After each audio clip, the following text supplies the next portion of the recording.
there is an approach to talking about that called the OSI layer model.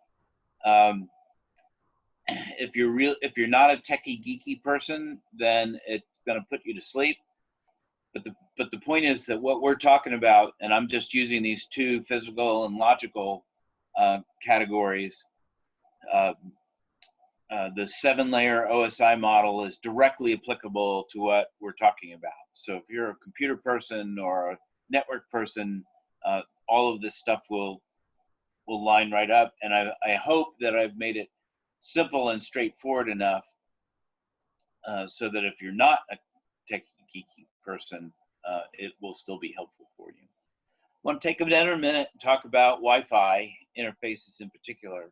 There's a very important vocabulary issue here between access points, which are things that you connect to, and clients, which are things that you connect from. So your device that you sit in front of, whether it's a laptop or a tablet or a phone, is a client. And access points are the things that you connect to. And there is, honestly, in the marine industry now, in that because Wi-Fi is it's important, all kinds of manufacturers are building things as Wi-Fi access points. And that means that you very often find yourself in the position where you have to connect to an access point in order to get one kind of data, and then connect to a different access point on your boat to access different kind of data. I did a delivery on an absolutely beautiful big catamaran, an Exquisite 50, and we had on that boat, we had no less than 8 Wi-Fi access points for various and sundry things. We had one for system measurement. We had one for navigation. We had one for boat control issues. We had one for, I kid you not, for controlling the freezer temperature. Lots and lots of things on the boat. You needed 2 iPads in order to fuel the boat, because you had to see how the fuel was coming up in the tanks on one iPad, and on the other one you were controlling the fuel transfer pump between the starboard tank and the port tank, and it shouldn't be that way. We're seeing more and more equipment that works and plays well with others as clients on boat networks, so that you connect to one thing and then you can use web page access to interface with the various things. But we're not completely there yet. I bring this up mostly so that you can watch for those sorts of issues, because it's not okay, as an engineer, it's not okay for you to have to keep changing access points in order to do all the things that you want to do and connect to on your boat. We're getting there. If you're 2 or 3 years away from going cruising full time, then my suggestion is for a lot of things to hold off a little bit on buying too much stuff. Mm-hmm. Get off the dock, go sailing instead. That's Dave, in terms of the Wi-Fi, that is being obviously incorporated into a lot of communication and navigation equipment on yes. modern boats. Are there issues with sort of backwards compatibility as the Wi-Fi's evolved, or? No, actually, that's a good question. We're really fortunate. There are not a whole lot of standards that have been as stable as Wi-Fi is. There are, I'm not going to remember the numbers correctly. I think I do. There are 11 global Wi-Fi channels, and anything you've got that does Wi-Fi supports all of those. Japan has more. There's 17, I think, and there are a couple of countries that are somewhere in the middle, around 15. But the upshot is, you can get off an airplane anywhere in the world, and your Wi-Fi is going to work. It. I mean, even your cell phone is not that close, but it's not quite that good. And we'll talk about that kind of compatibility a little bit later tonight.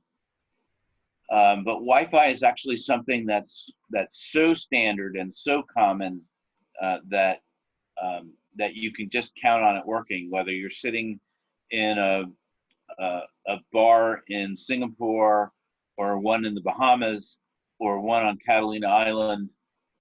It's just going to work, and it's almost incredible. There's a handful of standards that are so ubiquitous that they really work worldwide, and Wi-Fi is one of those.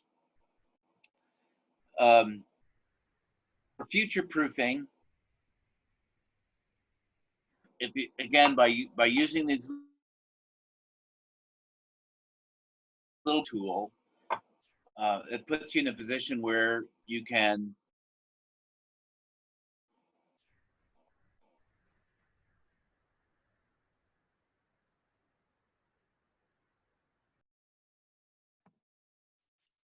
Oh, Dave, let's see. Oh, we lost you there for a second. Looks like we've got you back. I think I'm back. All okay. Right.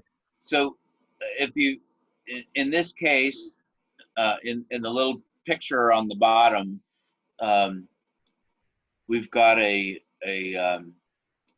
you might have a cockpit navigation system that in implementation, and this is not architecture, it's now design and implementation, that might be a big Garmin 4812 or something like that. That's got a Wi-Fi connection, but you might also have some old Raymarine ST60 instruments. And so you could have one interface out of the cockpit over Wi-Fi that goes to OpenCPN on a laptop or a Raspberry Pi downstairs at your nav station, and you've also got the ST60 instruments that are connected over hardwired NEMA 183. And that's okay. That doesn't break this model that we're talking about. It just means more things, more little lines. And the little lines are to keep track of what you've got so that your brain doesn't melt and roll out your ear. Go ahead, Josh. Yeah, I was gonna say, Dave, Scott Charleston's got a question here for you in the Q&A about GUI interface. I'm reading it. Give me just a second.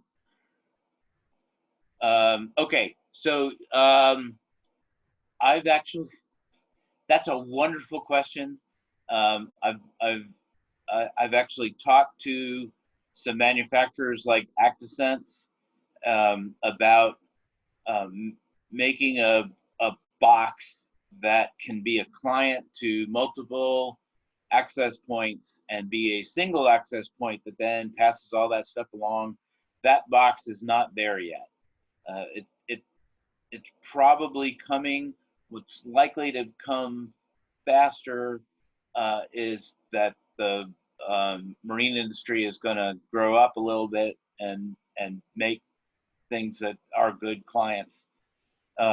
There's something called the Internet of Things, IoT, where your refrigerator tells you that it's time to buy milk.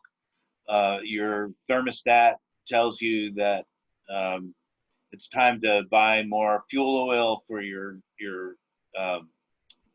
fuel heater. That's all coming along. I think the most likely thing for those of us who have things already that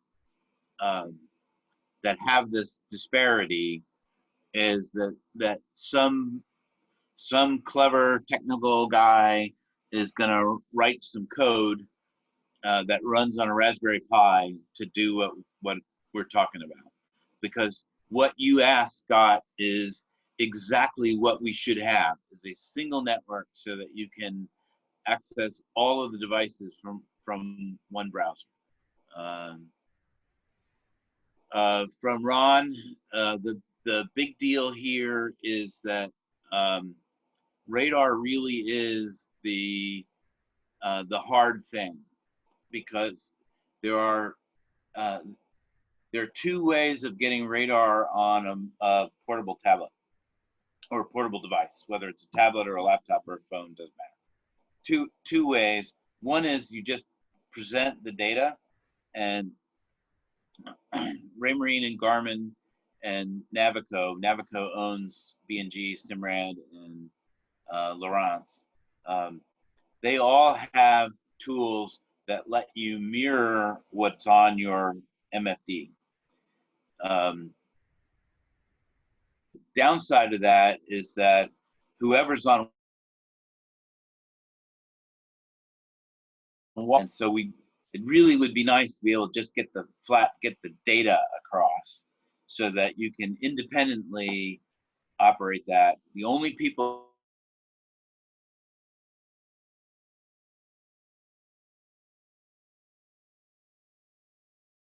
who are that, it's not a very good radar. The concept is brilliant. The implementation is it's not bad, but it's kind of mediocre. The resolution is poor, but we're heading in the right direction. So there's a lot to be said for getting radar early and getting a chance to get good at interpreting the imagery data. Take a class from somebody like StarPath out in Seattle on radar imagery interpretation. But on the other hand, you might lose the opportunity to get something that really works the way that we're talking about, where you can see anything you want anywhere. And if you're laying in your bunk looking at your tablet and you want to see the radar, and your spouse or significant other is up in the cockpit trying to zoom in on the chart plotter that you're not working at cross purposes, trying to change what's essentially a shared screen. So we're just not quite there yet, is the short version. Okay, so protocol conversion is part of what we've just been talking about. The brand names that are worth paying attention to, in my opinion, ActiSense is number one. They're inexpensive. They're bulletproof. They look like bullets. That's the red picture. Digital Yacht does some really good stuff. Maritron does some. There's another one down in Australia, Brookhouse, and they have some kind of supply chain problem that's been going on for years. So unless you can actually put your hand on one, if you can get one, they're great. But if you're going to order one, unless you can put your hand on it, I would go with one of the others, because some of the delivery times have been a year. And that's kind of ugly. It's also worth noting that autopilot computers in particular, and chart plotters as well, very often have multiple protocol inputs and outputs. And so you might be able to avoid buying a new piece of equipment by starting at the back of the manual and reading forward till you get to the wiring diagrams and the interface specifications. Lots and lots of autopilots, for example. A Raymarine autopilot that's 10 years old has CTOC 1, CTOC HS, NEMA 183, all on the autopilot. So you don't need to buy a conversion box. Just read the manual and see. A lot of chart plotters have the same kind of thing, and so you can get those conversions. All right, I mentioned a bunch of brands. These are all the ones that I could think of off of the top of my head. People ask me very often, what should I buy? And my answer is, I don't know. The the reason that's the answer is that what's most important, because they all work. Yeah. The reason that's the answer is that the way the menus are structured, the way that the software people designed and built, may not be the way that your brain works. And so, lots and lots of people like the way Garmin operates. It makes my head hurt. I do it. I use them all the time, but it's a little bit of a struggle.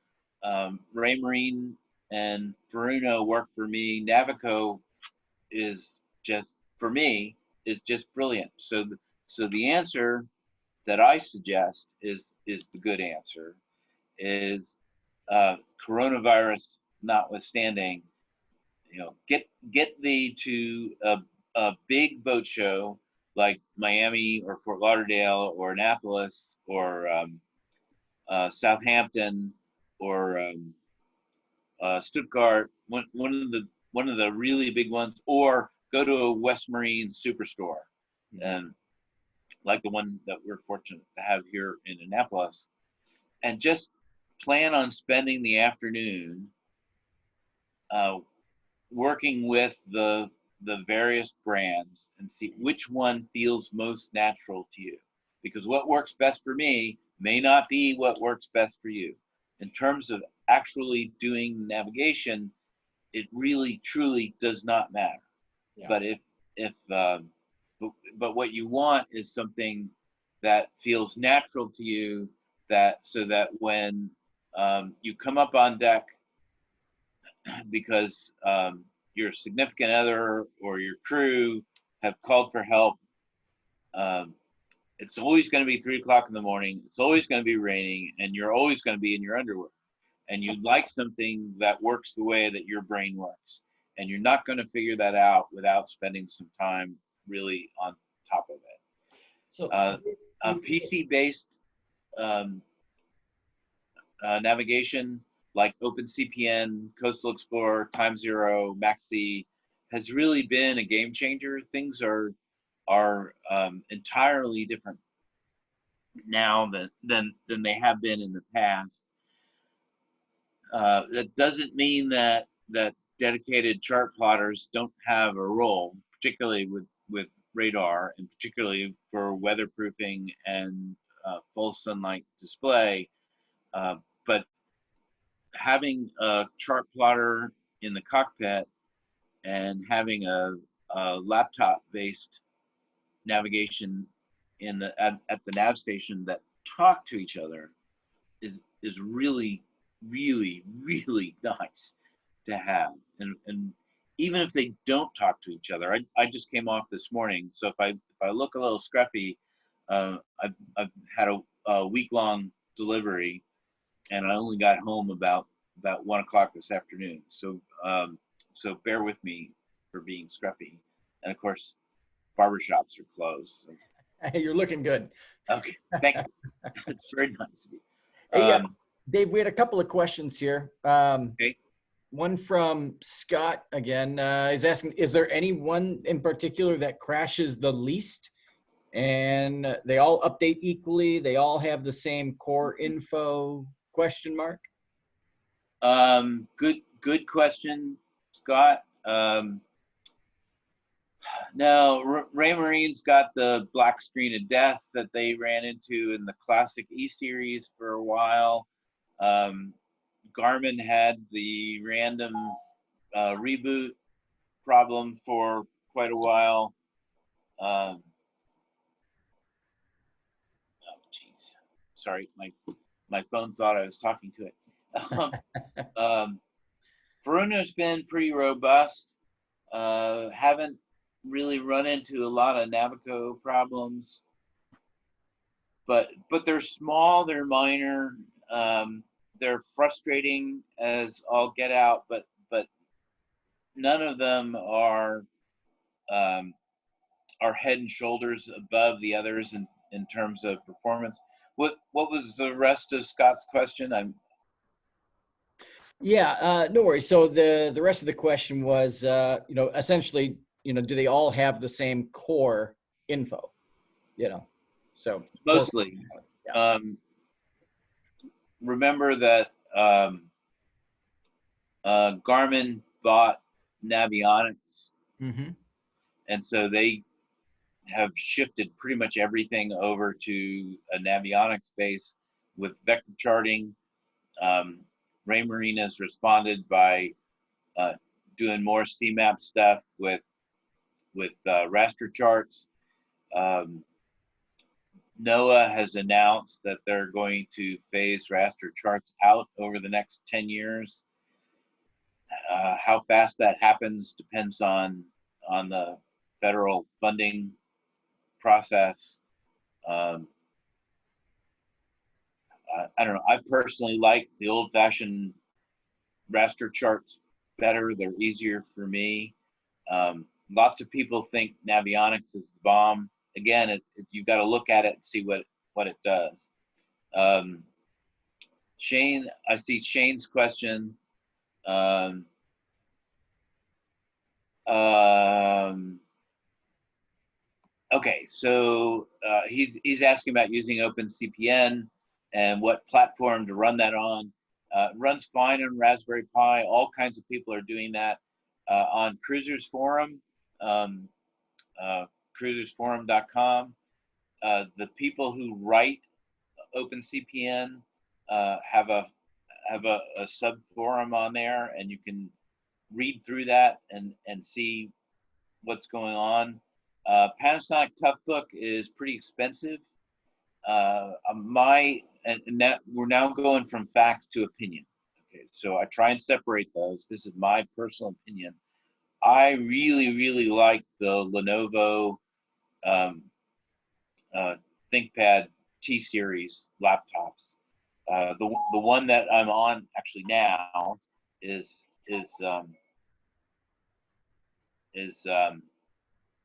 let's see, it's got to have 50,000 air miles on it and probably 30 or 40,000 sea miles on it, and it just keeps working.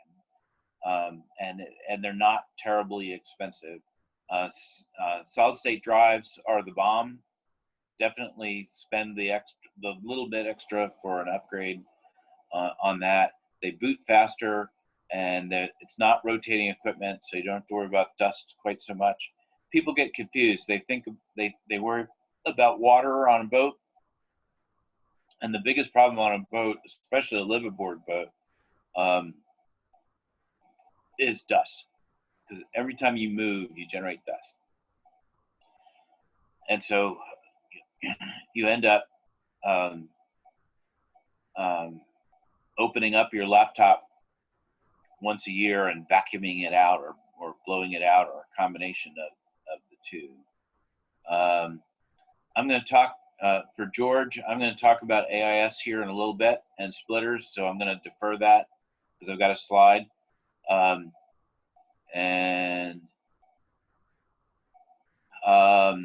And yes, Simrad, BNG, and Lowrance are all owned by Navico, and the reality is that the guts of those are the same with different labels on them, although they've got low, medium, and high performance variants of those. So so I treat Navico as pretty much the same thing. Okay, I talked a little bit about tablets and phones, and the difference between using it as a repeater, where it's just doing the same thing that the chart plotter is, and independent apps that use the data stream so that you can look at something different. Regardless, highly recommend having the ability to roll over in your bunk and look at a display to see what's going on, and not have to get up in the rain in your underwear and look at a dedicated chart plotter. I still like the dedicated chart plotter for actually sailing the boat, but for situational awareness, keeping track of what's going on whether you are half of a cruising couple or part of a full crew, and being able to see what's really going on without hovering over the people in the cockpit, getting in the way. It's really a tremendous capability, and you can do that with most of the newer chart plotters like Garmin and Raymarine and Furuno and Navico. They've got, again, that Wi-Fi access point, and they've got apps that you can download to look at what's on the screen up there. So highly recommend that. Travis, I'm going to talk about cell phone boosters here in a little bit. Promise.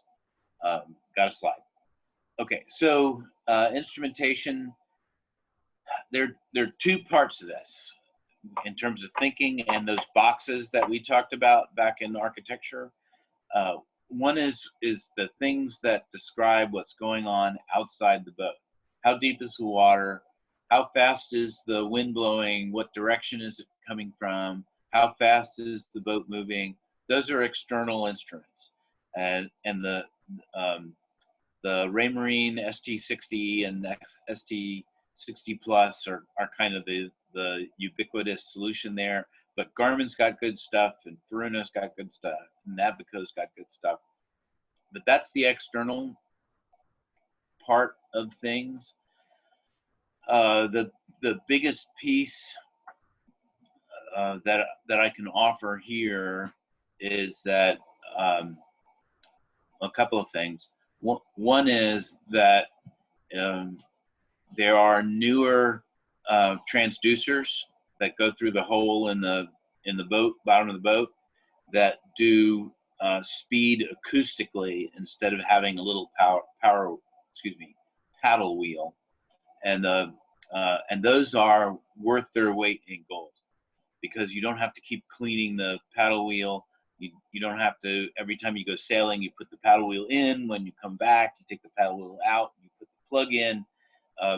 The acoustic ones are just great. And if you're starting from scratch, like buying a Hylas 54 from David Walter's Yachts, then you only have to drill one hole for depth, temperature, and speed instead of two holes. And that's just one less hole in your boat. Then there's internal stuff, and these may not be interconnected, but they are part of the electronics on the boat. There's absolutely positively no substitute for a battery monitor. A voltmeter is not a good indication of state of charge on a battery. A battery monitor, which is technically called a Coulomb counter, it literally counts elements of electric charge going past the sensor. I'm simplifying for effect. Really is wonderful, and you can set that up and read the number off, and it says we're at 80% state of charge, we're at 50% state of charge, we're at 20% state of charge, and that's a bad thing. Also worth noting that you can get, on newer engines, you can get a fair amount of data right off the engine. The marine engines have the same kind of network and little computers on them that your car has. It's called CAN bus, CANBUS, and here's something really tricky. The CAN bus and NEMA 2000 are essentially the same thing with different connectors. So you can get a really inexpensive interconnect to put all of the engine data, oil pressure, water temperature, fuel consumption, engine speed on your NEMA network to be accessible from your iPad. And it's just simple, just really, really simple.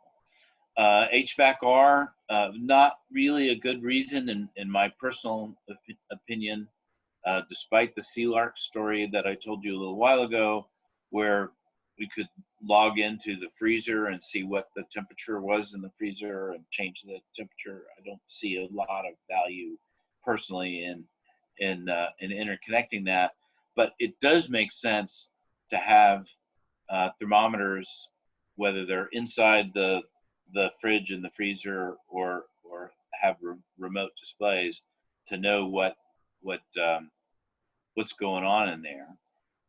And similarly with water makers, I don't see a lot of value in having that be part of an integrated network, but it sure is nice to be able to know what your output is, because if the output drops at a particular temperature and salinity of outside water, then you know that it's time to either change the pre-filters and clean them, or it's time to go looking for what some other underlying problem might be.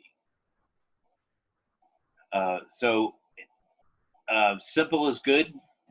Simple is elegant. Elegant is robust. I have again, this is now opinion and not fact. I have a preference for staying with a single brand on a boat. Don't much care what the brand is, but if you've got one belly button to stick your finger in when something doesn't talk to something else, that's a lot easier than trying to talk to Raymarine and Garmin, because your Raymarine autopilot is not talking to your Garmin chart plotter, and they're both going to point fingers at the other. And to repeat what I said before, the user interface, UX, is really paramount. So buy the stuff that makes the most sense to you, and not necessarily what some pundit says, including me, is the one that you should buy. So and that leads to confirmation bias. So what we see a lot, especially on social media, is somebody buys a Garmin and starts saying that Garmin is the best thing since sliced bread because they just spent $3,000 on Garmin instruments, or they just bought Raymarine or came on the boat and they think it's the greatest thing since sliced bread, but they really don't have anything to compare to. So people have a tendency to want to justify the decisions that they've made. And so you've got to take all of that with a grain of salt. I'd like to think that that's something that I bring to the table here, because as a delivery skipper in my current career, that puts me in the position where I'm going from one boat to another, and I see and touch all these things. And I will tell you that I don't, other than how easy they are for me to use, I don't have a favorite. They all do everything that I need them to do. And I would suggest that if they do everything that I need them to do, they do everything that you need them to do. So, so don't worry so much about which one is the right one for somebody else. Pay attention to which one is the right one for you, and that comes again down to that user interface and whether it works the way that your brain works. I'm going to take a second here and catch up on questions. Okay, Scott, you are full of interesting questions. So Scott asks, how about networked water sensors in every possible incursion point? I'm going to digress here for a second. Most of us know somebody who, when you ask them what time it is, will tell you how to build a watch. From my perspective, those people are amateurs, because I will tell you how to mine the ore, how to smelt the ore, how to machine the metal into gears, then build the watch. And so anyway, so it's an interesting question. I think probably from a realistic point of view and something that's doable, rather than measure every possible incursion point, if you really wanted to worry about it, I would do float sensors near bilge pumps, because what I really care about is how do I get the water back out again. Something else occurred to me with respect to that, and then I lost it. Alarms. So lots of boats have high water alarms. So you've got what we call in the commercial shipping business, you've got a stripping pump, which is a very small pump that's down as far as it can go in the little teeniest crack in the bilge to get little bits of water out, especially on boats with keel step masts, because you've got water coming down the mast every time it rains. And then you've got a little higher than that, you have a much higher capacity, bigger bilge pump for pumping things out. And then above that, you've got a high water alarm. And that's the one, from my perspective, that if I had the option and not sufficiently cost sensitive, I would instrument the boat to send me a text message if that high water alarm ever went off on my boat when I wasn't on the boat. And those are available, actually, commercially available. They're not terribly expensive. The big deal is that it's like cable television. It's yet another subscription that you have to sign up to, that you have to pay every month. I don't remember the brand name of the company that does that. Josh might, but I'm thinking it's like $15 or $20 a month for that kind of support.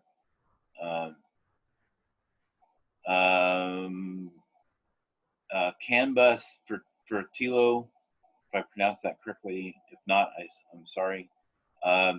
CAN bus has been around for a really long time. If there is an engine control computer on your boat, then it is certainly going to be CAN bus. If you've got an old Perkins or one of the other tractor engine type engines that has no computer, then there is no electronics, so it doesn't matter.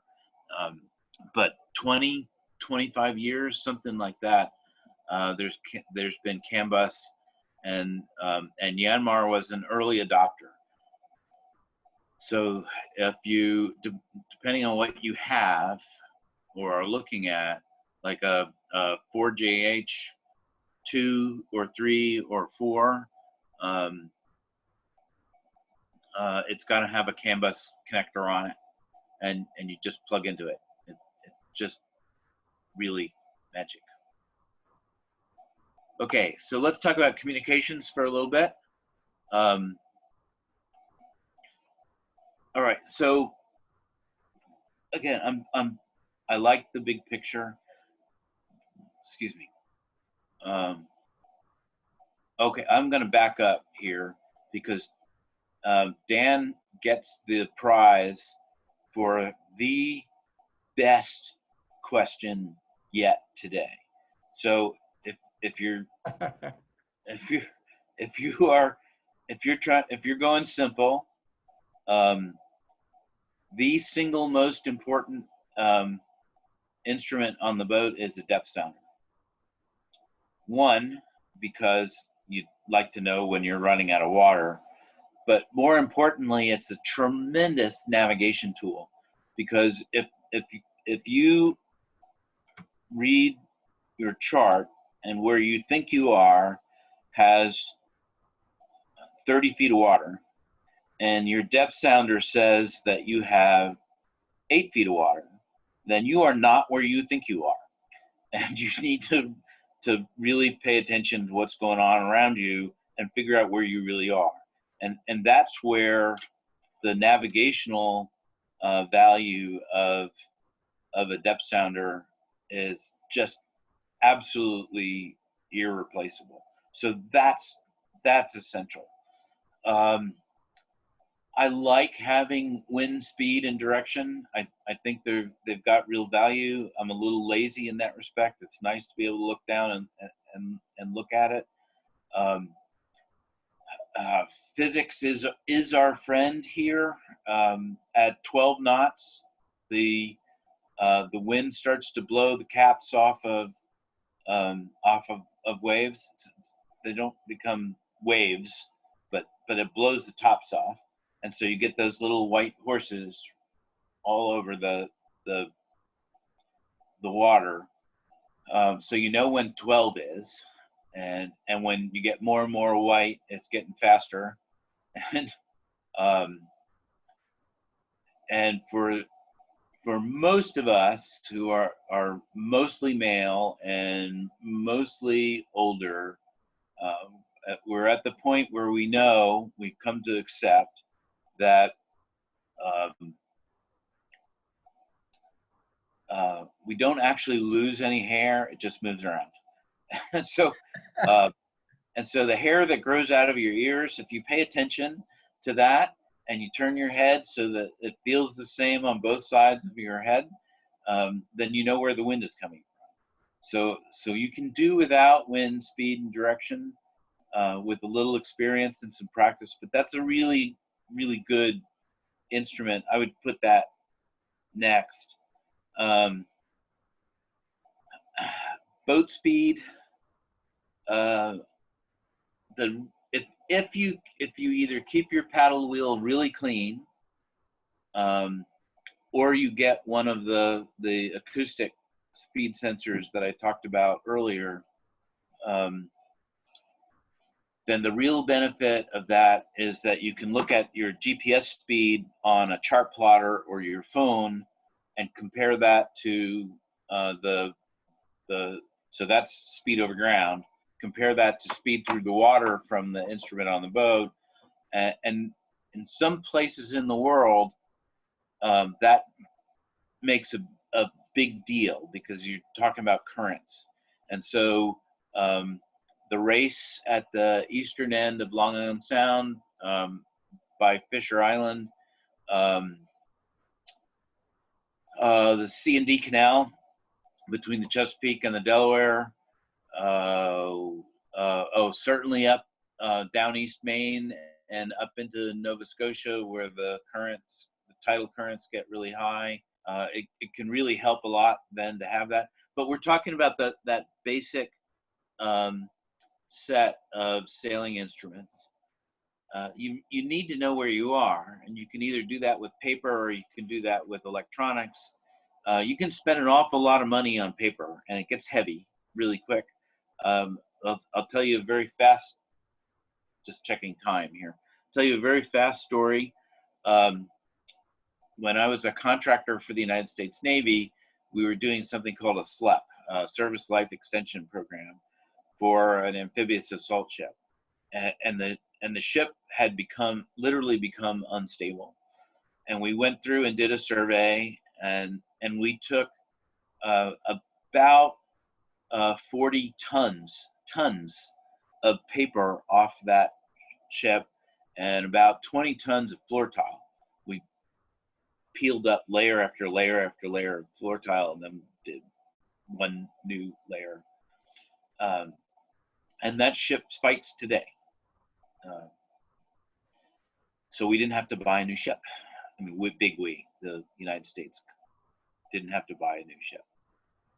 So I'm not a big fan of paper in that respect. If you're going to go around the world, that's a lot of paper that you have to carry. And so I have a predilection towards electronic charting. When the commercial airline industry went all electronic and no more paper, I said, okay, it's time to get with the program and do electronics. So let's see, chart plotter, anchor alarms. Okay, the issue with the anchor alarms is that it's not the device, it's the operator. The big deal is that if you drop the anchor and drop back, lay all the chain out, or chain and rope out, and then set the anchor alarm. If the wind reverses direction, the alarm's going to go off even if you have not dragged. So if you set it at the point where the anchor hits the bottom, then they work fine, and they're useful to have. No issue with them. It's operator issues, not the oops, sorry, hang on. I was trying to run down the Q&A and change slides. David, no argument, David. But the upshot is that there are easy protocol converters to get from CAN bus to plug into your engine and put it on NEMA 2000, and it's trivial. They're not expensive. Oh, Eddie, metal boats. So yes, you can get an acoustic depth sounder for aluminum boats. Aluminum boats lead to all kinds of other issues, mostly associated with galvanic corrosion. So you have to be really careful about installation and the chemistry of sealants and connectors and the material that you use. So, bronze fitting may not be the right answer. You might be better off with Marilon or some other synthetic material. So that's the issue. It's not the acoustic part. It's the mechanics of the system. Okay, let's talk about communications a little bit.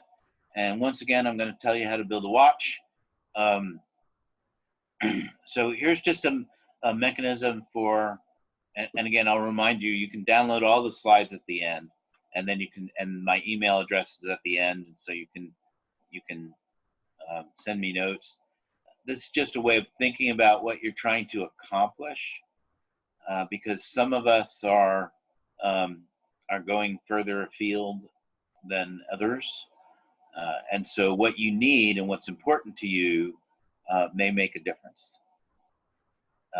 And the thing that I would like to point out is GMDS, the Global Marine Distress and Safety System. VHF radio and HF single sideband are built into that. If you need to call for help, you push the little red button and help comes, just like a EPIRB. Where satellite phones don't fall in that category, and certainly Wi-Fi doesn't. Sending an email to the Coast Guard over Wi-Fi or a cell phone and telling them that your boat's sinking and you need help is not recommended.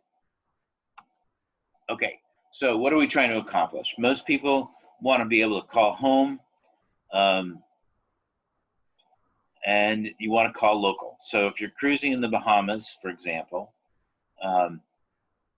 you might want to call home and see how your parents or your grandchildren are doing, and you might want to call somebody local because you're trying to get a torn sail fixed, or you're trying to find out what the hours are for a grocery store or a restaurant. In these days, email access is ubiquitous and really important to us. And I differentiate that from internet access. Email is email. Internet access in my head is being able to surf the web and do research and get that stuff to work. Another good question from David, I'll get to in just a second, I promise. Contact with other cruisers. There's a social aspect to that, as well as a safety aspect to that. Reassurance to people at home, and of course, safety distress communications. So here's some thoughts. One-to-one communication, you pick up the phone, you dial somebody, you talk to that person that you want to talk to. That's a mode of communication. One-to-many is often called broadcast. That's what we get with TV. We've got one transmitter that's sending out the nightly news, and everybody gets it at the same time. There's no opportunity to provide feedback directly. Weather Facts works the same way. It's a broadcast mode. A lot of shortwave, broadcast AM and FM are one-to-many. Many-to-many radio nets, like a cruiser's net in Georgetown and the Bahamas on channel VHF channel 68. Conference calls are many-to-many. Takes a little bit of management there. Somebody's generally got to be in charge so that people don't keep talking over one another, which is why you all are muted, and Josh and I are the only ones who get to talk. So the question really becomes, what do you want to accomplish, and when and where do you need it? And when is really an important question for a number of reasons. If you have a vision of circumnavigating the globe, and your plan is, and obviously I'm making this up. If you live in Boston or Mystic, Boston, Massachusetts, or Mystic, Connecticut, and your plan is to spend 2 years doing the snowbird thing up and down the ICW and going to the Bahamas and getting used to things. Maybe the first year you do the ICW, and the second year you go offshore from Narragansett, Point Judith to the Abacos, and then you're going to do the Eastern Caribbean, and then you're going to go through the canal. Then your long-range communication needs, whether you choose satellite or HF single sideband, you can defer that for at least 2 years, if not 3. And you'll be smarter and ask better questions, and you'll know better what it is that you need to deal with in order to meet your needs. And you give technology a chance to keep going, so that things like Elon Musk's Starlink system have a chance to prove themselves.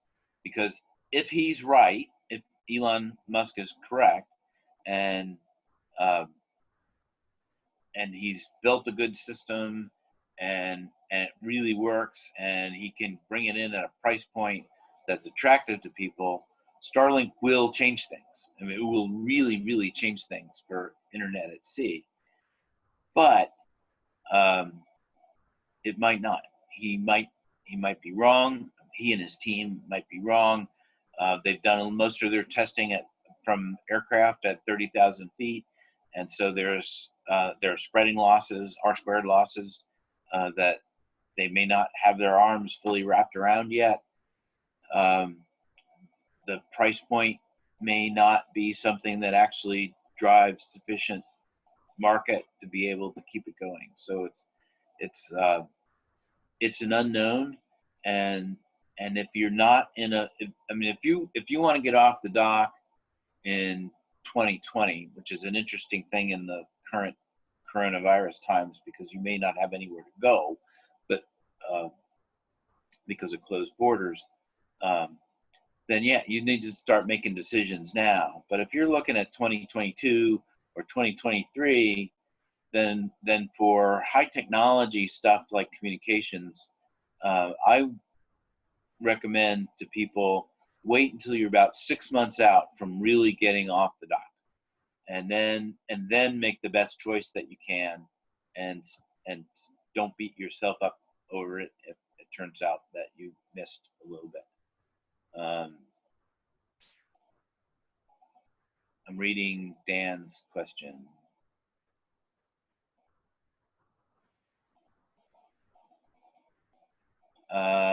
Easy answer is no. Don't worry about about GNSS.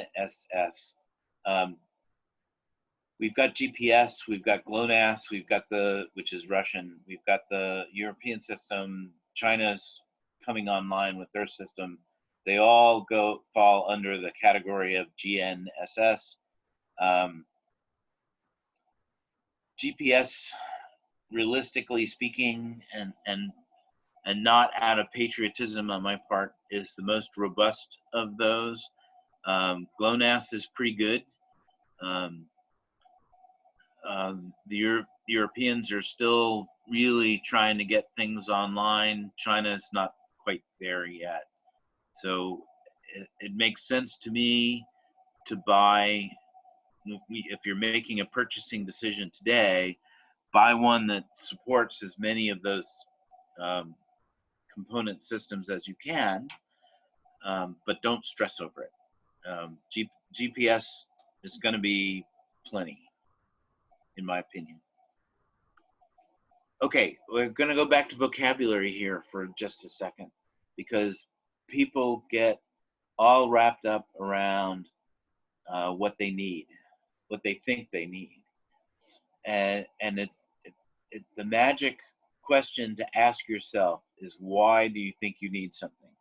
So if you think you need a sat phone, the question is, why do you think you need a sat phone? What is it that you need? If you need your parents' doctors to be able to reach you direct dial at any time, then a sat phone's a good solution. If you have dependents, maybe kids in college or elderly parents, and direct dial may be the right way to deal with that, and a sat phone might be a good solution for that. If you've got business needs at home and you've got and you can't do it over email, a satellite phone starts again looking like a really good solution. So just keep asking yourself why until you get to the point where you start sounding like a 3-year-old. Why? Why, Daddy? Why can't I do that? Why, Mommy? Why can't I do that? So when you get to that point, you're done. But up until then, ask yourself why until you get away from solutions and to requirements, because that will help you open your mind a little bit more and consider alternatives that you might not otherwise explore. Talked a little bit about this. Who are you? What are you doing? What do you need? And I will point out that services and stuff are available pretty much everywhere.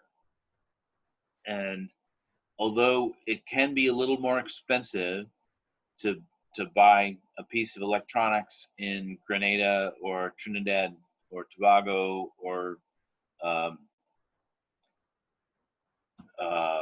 Fiji than in Miami or Fort Lauderdale or Annapolis or Seattle or San Francisco, if you keep reading magazine articles and books and listening to people like me, then you're going to spend 4 or 5 years buying things that you're going to rip out, because it turns out that you don't really care about having a combo washer dryer, but you do care about something else, and so you've got to take something out, you put something on, and you're spending a lot of money. So a little bit of extra money when you are smarter because you've been sailing is my very, very strong recommendation to you. Get off the dock. If you've got a boat that is not to offend anyone, less than pristine, my suggestion to you is to prioritize the things that let you go sailing. And so if that means, one weekend you go sailing and the next weekend you work on projects, and then you go sailing and then you work on projects, that's fine. You'll be smarter. The longer and the more often that you sail, the smarter you're going to be about what your needs are. So get off the dock. Okay, this is the one that makes your brain melt and roll out your ear. The whole point here, this is not the entire radio spectrum, it's most of it. It's from 3 megahertz to 300 gigahertz. The point is that there's all kinds of stuff here. I'm gonna, okay, so, oops, crap, sorry. So Josh, is there an arrow that you can see? Let's see here. I think I can see. Yep. Yeah, we got your mouse. Okay. All right. Great. Okay. So, oops, shoot. I need to not click it. Okay. So there's all kinds of stuff here. So this big chunk of blue, this is the AM broadcast band. Down in here somewhere is Marine VHF. There's the remote control for your garage door opener. Down, where am I? Down here in all this mess is GPS and your microwave oven, which is a radio, Wi-Fi, Bluetooth, all that stuff's down here. So lots and lots of things are radio. And so this is just a reminder that you're sharing things with a lot of other people. And the reason that you care is that if your autopilot turns right every time that you start the microwave oven, it very likely is a radio interference issue. So lots and lots of things are radio, and I promise not to, there's no quiz, and I promise not to show you this thing again. Okay, so let's talk about Wi-Fi some more. As I said, it's the de facto standard for local data. It's a line of sight thing. A good antenna or booster really helps. I have a preference. I'm going to tell you what it is here in a minute. But independent of that preference, for us, because we go out and we anchor somewhere, or you pull into a marina and you're in a slip and you don't really know what the orientation is going to be, you want a system that in the horizontal plane, the left picture there, is more or less omnidirectional. But in the vertical plane, it'd be nice if it had some directivity, so that you're not working on signals that go up into the sky or down into the water. And this is how you get gain out of a omnidirectional antenna. And this is the same thing that you get with a VHF antenna on your masthead. Exactly the same physics, exactly the same engineering. So the important piece, however, when you connect to something, and this also happens on cellular, not just on Wi-Fi, is backhaul. So you can have a whole bunch of people with really fast connections over cellular or Wi-Fi to the access point or the cell site. But if the backhaul that actually connects to the internet is a 1.5 megabit per second T1, it doesn't make any difference that you're talking to your local connection at 54 megabits per second if the backhaul is slow and it's shared among a bunch of people.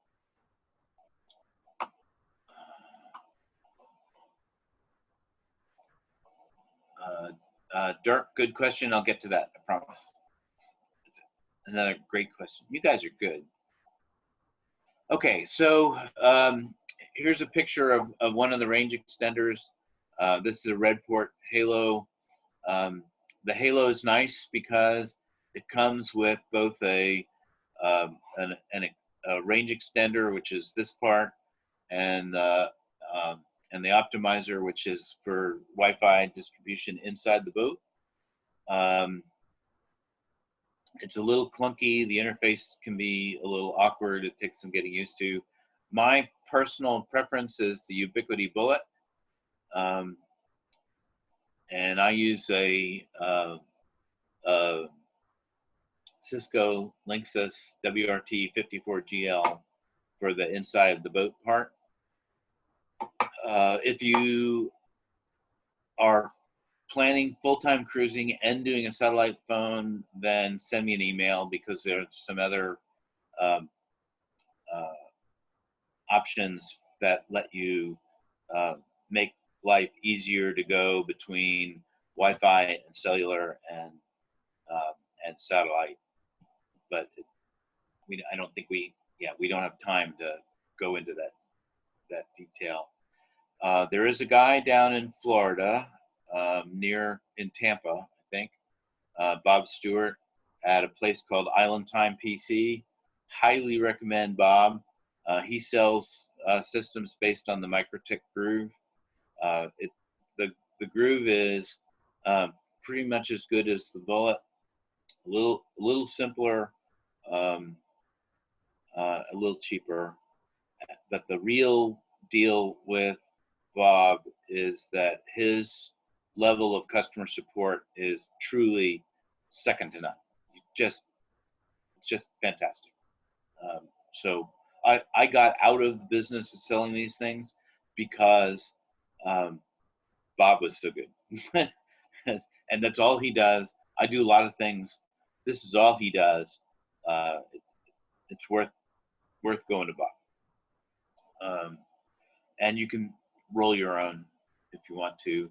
The little extenders that just plug into USB on a single computer, like the Alphas, better radio than the Wi-Fi radio built into your laptop, and they do make the difference between having to sit in the sun and worry about your laptop battery running down when you're at a beach bar, and being able to sit in the shade near a power outlet and still be able to get a good connection. And I have one of these in my laptop bag, but not what I would suggest for your main boat system. The Bullet, the Halo, and the Groove are really the way to go. So these are just a couple of pictures. Island Time PC is Bob Stewart, who I think very highly of. And the really nice thing about these is that one person, one time, from one device makes the connection from the range extender to whatever access point there is on shore, and everybody else just connects to the in the boat Wi-Fi, and so you don't have to keep doing the big shoreside connection over and over and over again. So that's what I recommend. An Alpha is like $30. Buy one for when you go ashore, so that you can sit where you want to sit near a power outlet. A Bullet or one of Bob's Grooves for fixed installation. If you are a techie geeky person, there's the opportunity to get your chart plotter on the same network, and that makes it easier to do chart plotter updates from the manufacturer. Otherwise, you end up having to download it onto an SD card and then move the SD card from your laptop to the chart plotter and go through all the steps on the chart plotter. Not the end of the world. I generally use 5 gigahertz Wi-Fi is not very good for range, and that's okay. That's good news. So I use 5 gigahertz inside the boat and 2.4 gigahertz Wi-Fi outside the boat for the connection to shore. So we've got 2.4 from the boat to shore, 5 gigahertz inside the boat. Turn off 2.4 so that you don't end up shouting in your own ear by having 2.4 running around inside the boat. Okay. All right. So phones. There are two big technologies here. One is GSM. which in the United States is what AT&T and T-Mobile use, and most of the rest of the world uses. CDMA is Verizon, Sprint, most of China, all of Japan, parts of Korea. We'll talk about what the implications are. The US uses 850 and 1900 megahertz frequency bands for cellular. Most of the rest of the world uses 900 and 1800, and those four things are what lead to what you read about, hear about from people saying you have to have an unlocked quad band GSM phone. That's why. Is those four things. 2100 megahertz, mostly global data. We're going to talk about that next slide. Excuse me. I'm going to talk about carrier locks. 2G, 2.5G, 3G, 4G, LTE, 5G is coming. We'll talk about that. You go to bigger numbers and it's faster mostly, but not always. Okay, LTE, the good news is that we've actually got a global standard for LTE. GSM and CDMA are collapsing into wideband CDMA for LTE. The bad news is fallback is still different. What does that mean? That means that if you've got a Verizon phone and you go out into the out islands in the Bahamas, for example, then if you're close to a tower and can get an LTE connection, then it'll work. But an AT&T phone will fall back to 4G or 3G, and your Verizon phone will fall back to no signal. So for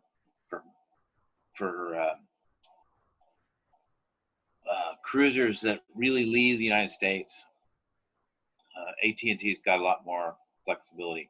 On LTE, both AT&T and Verizon will work better. Will work. Both will work better. Either will work better than T-Mobile or Sprint, and certainly better than the resellers. It just is. The problem is that LTE has 22 band. We talked about quad band a minute ago for GSM. LTE has 22 bands across the planet. The good news part of that is that there are like 8 or 9 that are actually commonly used, but it does mean you have to keep the spec sheet for the phones that you choose in hand, and so that if you leave the Galapagos heading for Fiji, then it's worth a few minutes to look at what is going on cell phones in Fiji. In the near term, you're good with GSM. It's just going to work. In the long term, if you're 4 or 5 years out from the South Pacific, that could change. And so you just need to have one more thing to pay attention to. 5G is coming. There are 2 kinds of 5G. The 5G that's being promoted now, today, is really LTE on extremely mild steroids. It just doesn't make that much of a difference in terms of speed or connectivity. The really fast stuff where they talk about true mobile internet at really high speeds is only going to work in urban areas because the range for millimeter wave is just so short. So for us, for cruisers, it just doesn't make sense to spend extra money for a device that has 5G on it, because it's not going to do you any good in most of our cruising grounds: Eastern Caribbean, the Bahamas, Bermuda, the Azores, um, Southampton Water, English Channel, Skagerrak, Southeast Asia. We're just not going to see the benefits of millimeter wave 5G. There may be places where if you buy a phone that supports 5G, it says 5G on it, but you're not going to get the speed benefits that you get from millimeter wave. And that's really the issue. I talked about locked and unlocked phones a little bit. Here's the deal. In simple terms, the carrier, the people that you probably bought a phone from, subsidize the price of the phone, and they justify that from an accounting point of view by distributing the cost of the phone over the 2-year contract term. And so it's carrier locked. And so even if you change the SIM card to another carrier, it won't connect because it's locked to the people like T-Mobile, for example, that you bought the phone from. There are a couple things you can do about that. I mean, one thing you can do about it is get it unlocked. A couple of ways you can do that. There are online resources, cost about $20. Some of the performance is up and down. What I have, both personally and my customers, had great success with is if you call your carrier and you say, hey, look, I'm not trying to get out of my contract. I'm going here, there, and somewhere else, and I'd like to unlock my phone so I can put a local SIM in when I get to the Bahamas, and then when I come back to the US, I'm going to put my AT&T SIM card back in. If you're kind and polite and stick to your guns, you can usually get an unlock code for free from the carrier, and that really works tremendously well. If you do need to buy a solution, Free Cycle, Craigslist, eBay, same thing for buying older quad-band GSM phones. SIM cards you buy pretty much anywhere. You can walk into a phone store in Marsh Harbor in the Abacos, Bahamas, or Roadtown in Tortola, BVI, or Martinique, or pretty much anywhere, and get a prepaid SIM card that just works in your phone. If you are a dedicated Verizon person and you are heading to major tourist places, very often Verizon has a CDMA tower. There's one in Nassau in the Bahamas, for example. There's one in Roadtown in Tortola in the BVI. If you've got a higher end smartphone, iPhone, or one of the Samsungs, they're often multi-mode. You've just got to read the spec sheet, and see how that goes. Google Fi.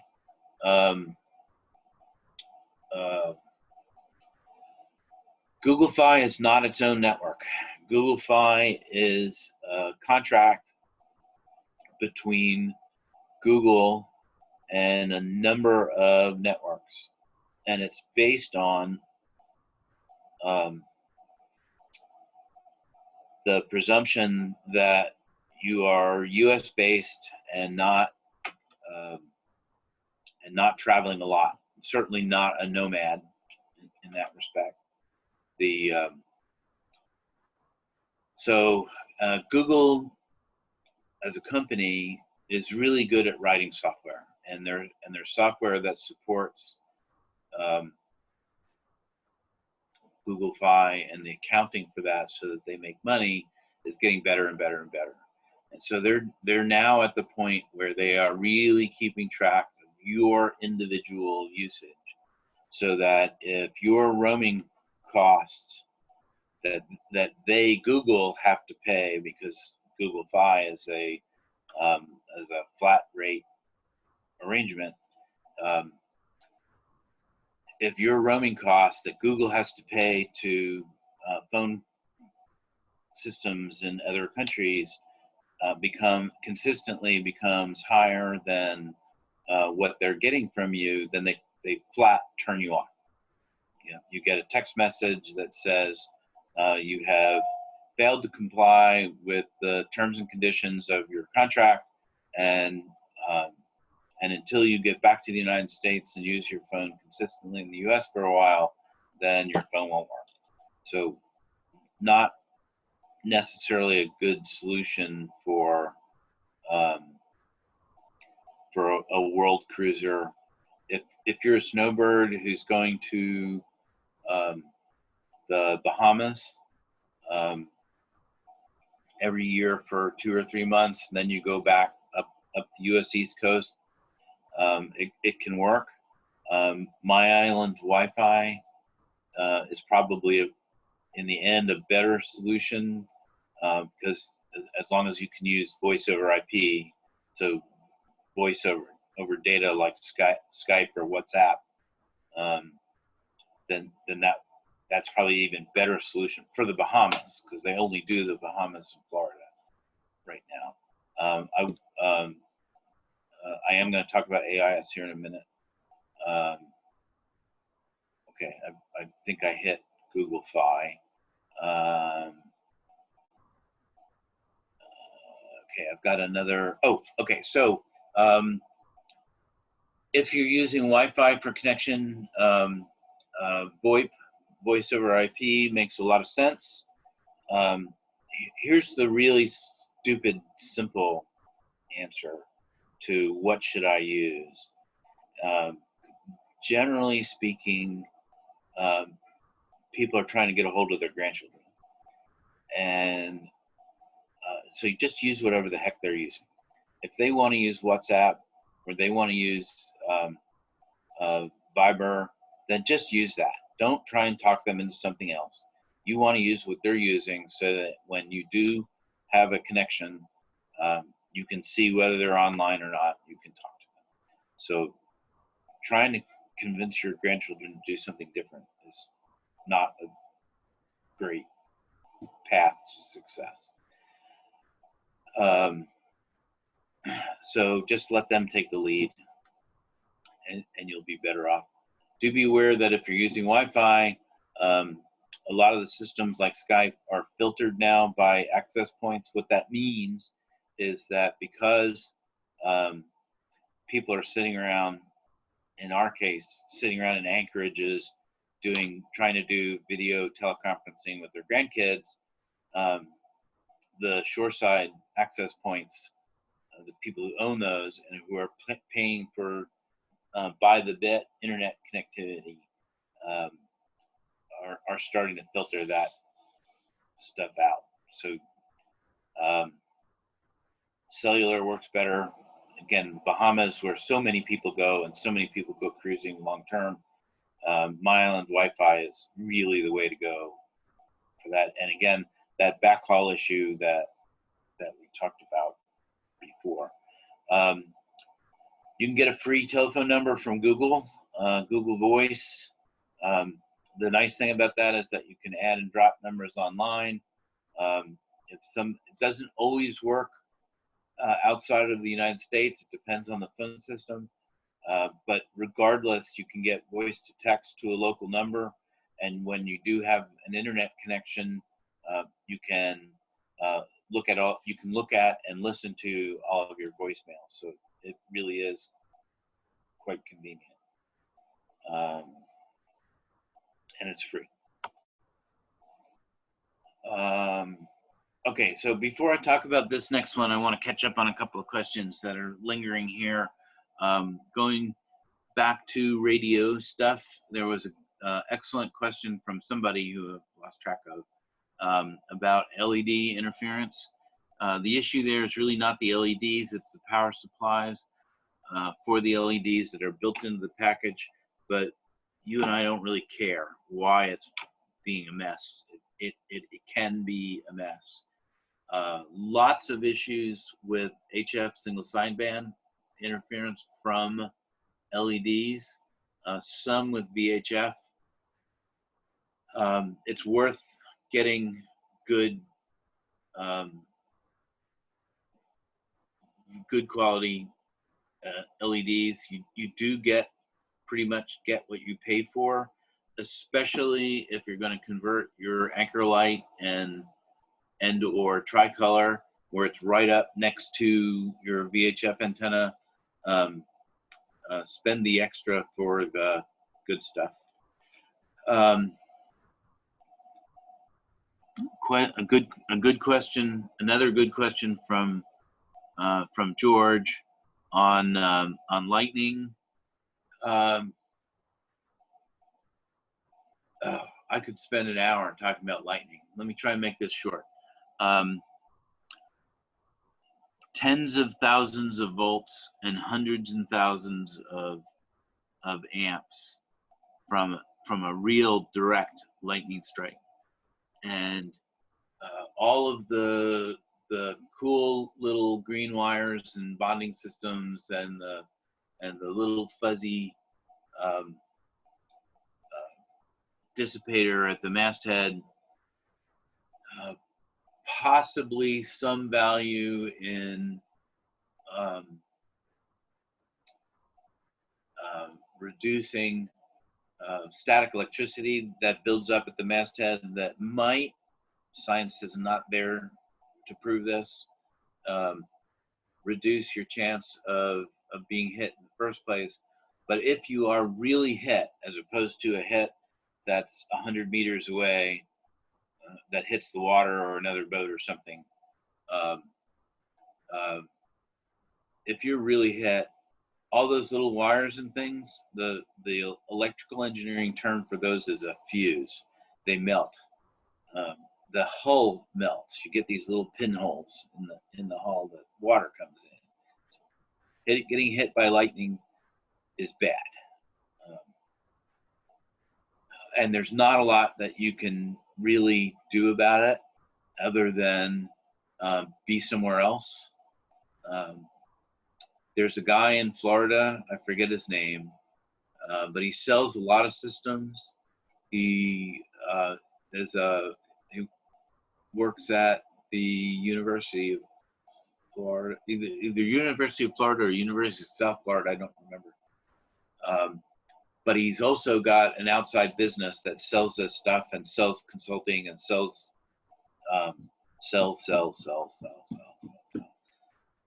So you have to take what he says with a grain of salt, because the real science doesn't really back up what he says.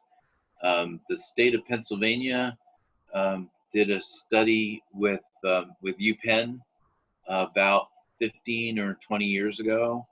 They did on half the bridges in the state, they put lightning dissipation systems on, and the other half they did not. And what they found was no statistically observable difference between using the dissipation systems and not. And those guys were using, really big wire.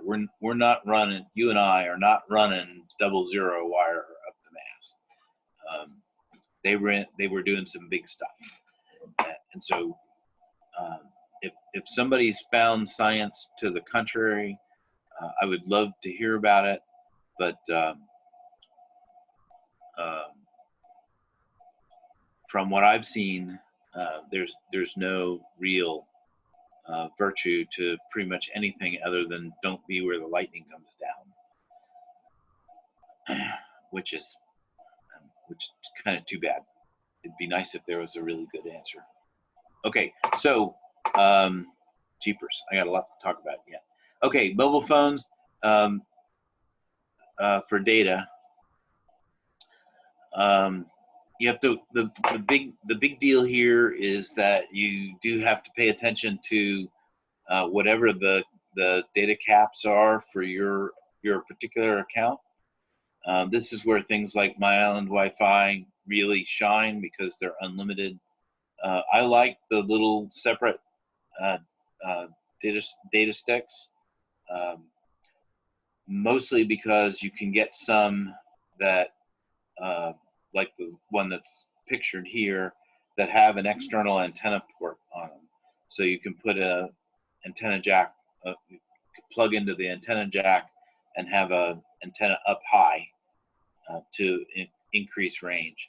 They're generally better radios than the radios in your phone as well, so that helps.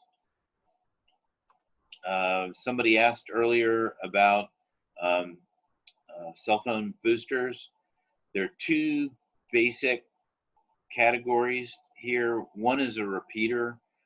It's essentially a mini cell site, and so you have to put a SIM card in it, which means that you have to have another account from somebody either local or at home, and that connects um, to the cell system, and then your phone connects to it.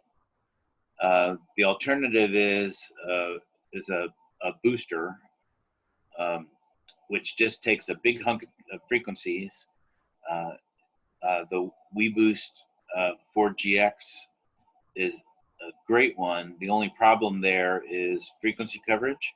It does 850 megahertz band and 1900 megahertz band, so it's great in the U.S., Canada, Mexico, Bermuda, Bahamas, and Eastern Caribbean. But if you go through the canal and head south,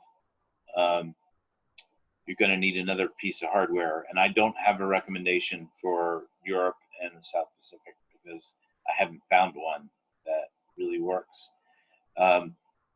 If you're going to do the snowbird thing, coverage in North Carolina and parts of Georgia can really be spotty. The delivery I've mentioned a couple of times that I just came off of, we spent 8-9 hours going through North Carolina with no cell coverage at all. And most of that's based on topography, because the water is where the water is, and then there are hills on both sides.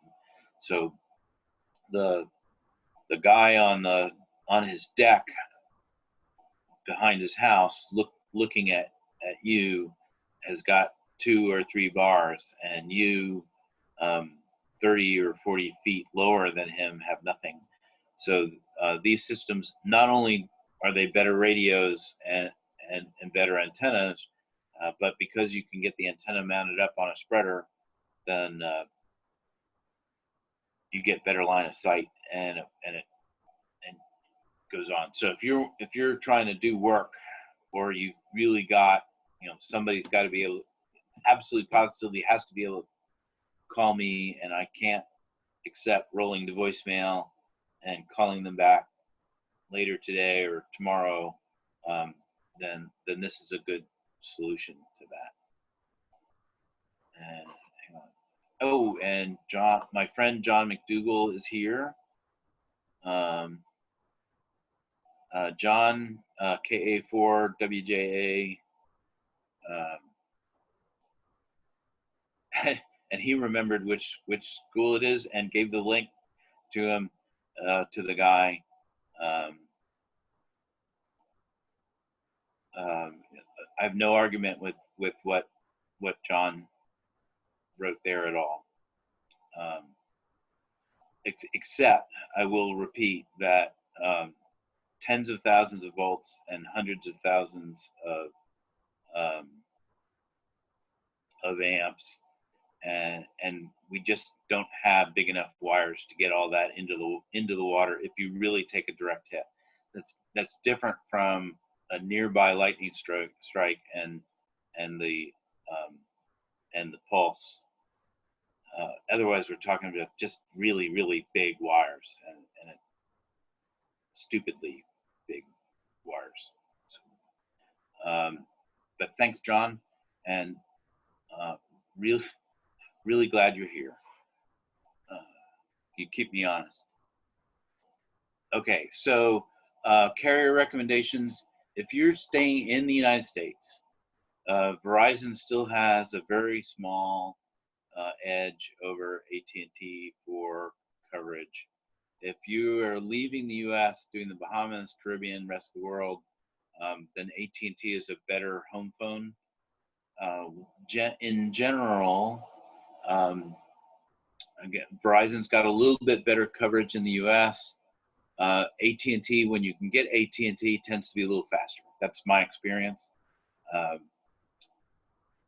And on delivery, my crews have whatever they have, and so we have a chance to do side-by-side comparison fairly often.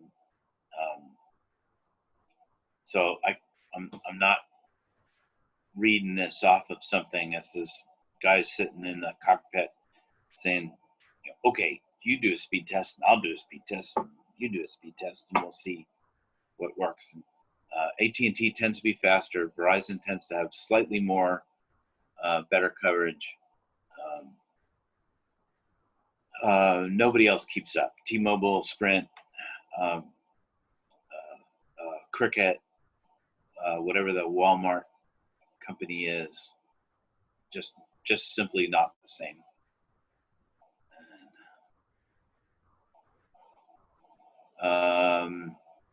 David asks about multi-hulls and lightning strikes. I don't get that. I don't see any science to multi-hulls being more susceptible. John might be aware of something that I'm not, but we're really talking about masts, not the boat. There's just no good reason for a multi-hull being a higher risk. Okay, so for all of this stuff, there's an update problem. Windows wants to phone home. Mac OS wants to phone home. Android wants to phone home. Your iPhone wants to phone home. All your apps want to update themselves. So you need to plow through for a cell phone connection, or paying by the bit for a satellite phone, or for a Wi-Fi connection. Then you need to do the work to figure out how to tell Windows not to keep trying to update. It's still going to ignore you sometimes. It's just a pain in the behind, because the people in Redmond, Washington, think they're smarter than we are, and know better than we do what's good for us. But you can throttle it back. If somebody's really going long-term cruising in the very near term, send me an email and I'll send you links to the instructions for how to do that. But it's really a problem. Please remember that most of this electronic stuff, it's not waterproof. Some phones are, most stuff is not. I'm a big fan of the Seal Line products. The picture here, you get in the dinghy, you put your wallet, your money, your phone, your tablet, maybe your laptop into a waterproof bag, and you go ashore, and that there is where you do the big updates on your devices, not over the cellular connection or the very expensive satellite connection. I want to take just a minute on licensing here. This is a little awkward for Americans, because we're used to the fact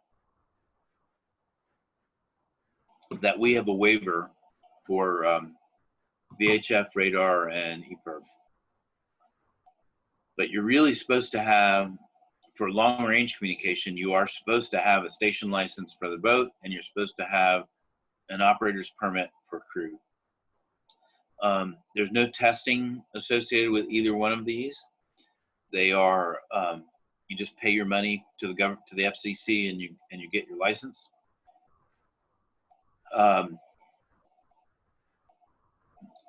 But if you've got either a satellite phone or a HF single sideband radio, you're supposed to have both a station license and at least one person on the boat is supposed to have an operator's permit. When my wife and I first started being serious about one another, I bought her an operator's permit for Valentine's Day one year. Fortunately, there were chocolate and flowers as well, or she would not have taken that particularly gracefully. But I thought it was an indication that I didn't think she was going anywhere, and I wanted her to be part of the team for the boat. Anyway, my warped sense of humor. Worth noting that you need a MIMSI number, MMSI. That goes in your VHF radio. It goes in your HFSSB radio if we've got an 802 or the new 803. And that identifies the boat. You can get them for free from Boat US, from CETO, from US Power Squadron. I think there are 4 or 5 other places you can get them from. You can tell an FCC MIMSI because they all end in zeros, and the ones from the free alternatives end in another digit. The station license is good for 10 years, and a radio operator's permit is good for life. Okay, VHF radio, just quickly, short range, line of sight. Big deal is DSC. That's the little red button that you push when you get in trouble. That goes out over what used to be Marine VHF channel 70. AIS goes over what used to be Marine VHF channel 87B and 88B. Lots of people buy an AIS and put a splitter in between the AIS and the voice VHF and the antenna so that you can share a single antenna. I'm not a fan of splitters. There's some signal loss in both directions. The real big deal that I have is that if they fail, then your AIS can be yelling in the ear of your VHF, and your VHF can be yelling in the ear of your AIS, and you can do some damage, burn out front ends. Doesn't happen a lot, but if you are long-term cruising, in my opinion, a splitter is not a great idea. You're better off putting the AIS on its own independent antenna, on a spreader, on a radar pole, on the push pit rail, somewhere else. Strong opinion on my part. HF single sideband radio, global reach. You can talk to people all over the world. Installation is fairly simple and straightforward, but there are a lot of ways to really mess it up. And so you want to get advice from somebody. John, in particular, has been extremely vocal, I'll say, on the subject with lots of good stuff. So if you, I don't have a link in my slides, but if you do an internet search on KA4WJA, Kilo Alpha 4 Whiskey Juliet Alpha, you'll find his posts about single sideband radio, and his advice is good. Gordon West is another name that comes up fairly often. Gordon has changed his tune over time, but it's easy to stumble across something that he wrote 25 or 30 years ago, and he's changed his mind and agrees with people like John and me about what the right answer is. So you have to be careful about reading, especially reading Gordon's older books. I want to take a minute here for an advertisement for ham radio. There are 2 pieces here. One is that there's really nothing other than some minor regulatory stuff that that you need to know to get your ham license that you shouldn't know anyway in order to be a self-sufficient cruiser. So I highly recommend getting a ham license. The second piece and the second reason is that when you just use the marine bands for HF single sideband, there's some great nets out there, Cruiseheimers and the Doodah net on the U.S. East Coast, Amigo out on the West Coast. But you're talking boat to boat. And on the ham-based nets, the Waterway Radio Net, Maritime Mobile Service Net, Pacific Seafarers, what you've got is generally you've got a whole bunch of people who have been cruising and then gone home, and they're sitting on a farm in Tennessee or Michigan or somewhere with lots of real estate, big antennas, lots of electricity, so they've got very high power radios, and those guys they live vicariously to help us. Just absolutely, positively fantastic resource, and you can't take advantage of that without a ham license. So I had guys on the Waterway Net when I had a family member who fell ill while I was offshore. And I got daily updates from them, and they were just wonderful. They were making all the phone calls and collecting data and passing that to me during the net, and you're not going to get that any other way. So sorry to be a little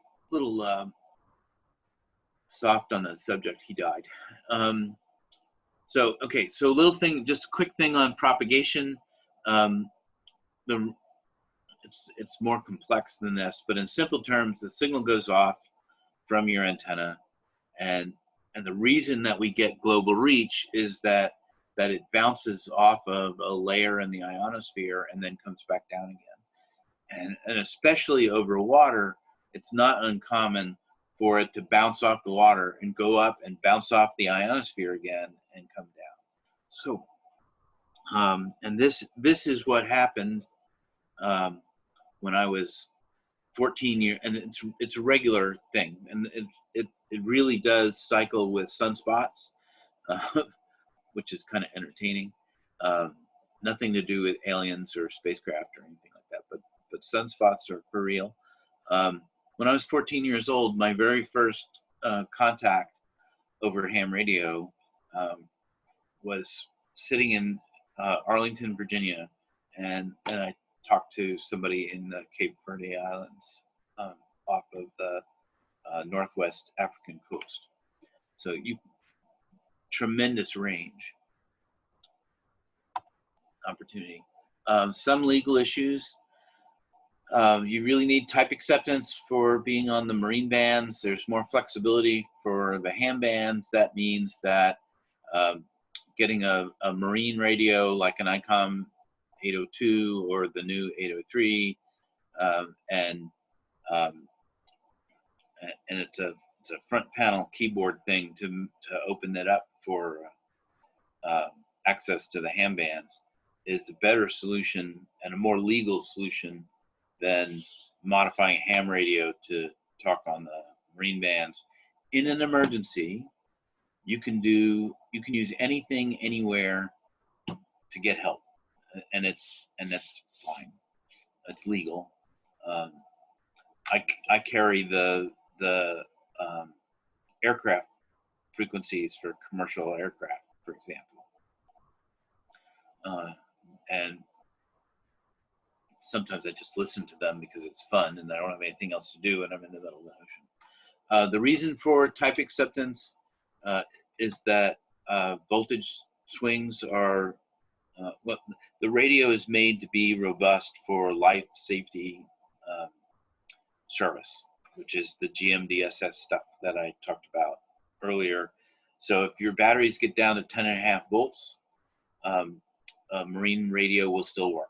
And if they go up to 14.5 volts because you've put lithium batteries on and you've upgraded your engine alternator and it's charging the heck out of your lithiums, it's still going to work. And the signal characteristics are going to be pure, so that, or purer, so that you're not going to be interfering with people on adjacent channels. There is an option to dip your toe in the water, and certainly something you can do at home. The one in the middle is the one that I now carry on my delivery trips to get weather facts. It's about $120, I think. Don't try and get anything useful out of the little antenna that's on these portables. You want a portable that does single sideband and that's got an external antenna jack, so that you can put a lot of wire up as high and clear as you can in order to get a better signal. And WeatherFax is really one of the most tremendous opportunities there. For HF radio, I'm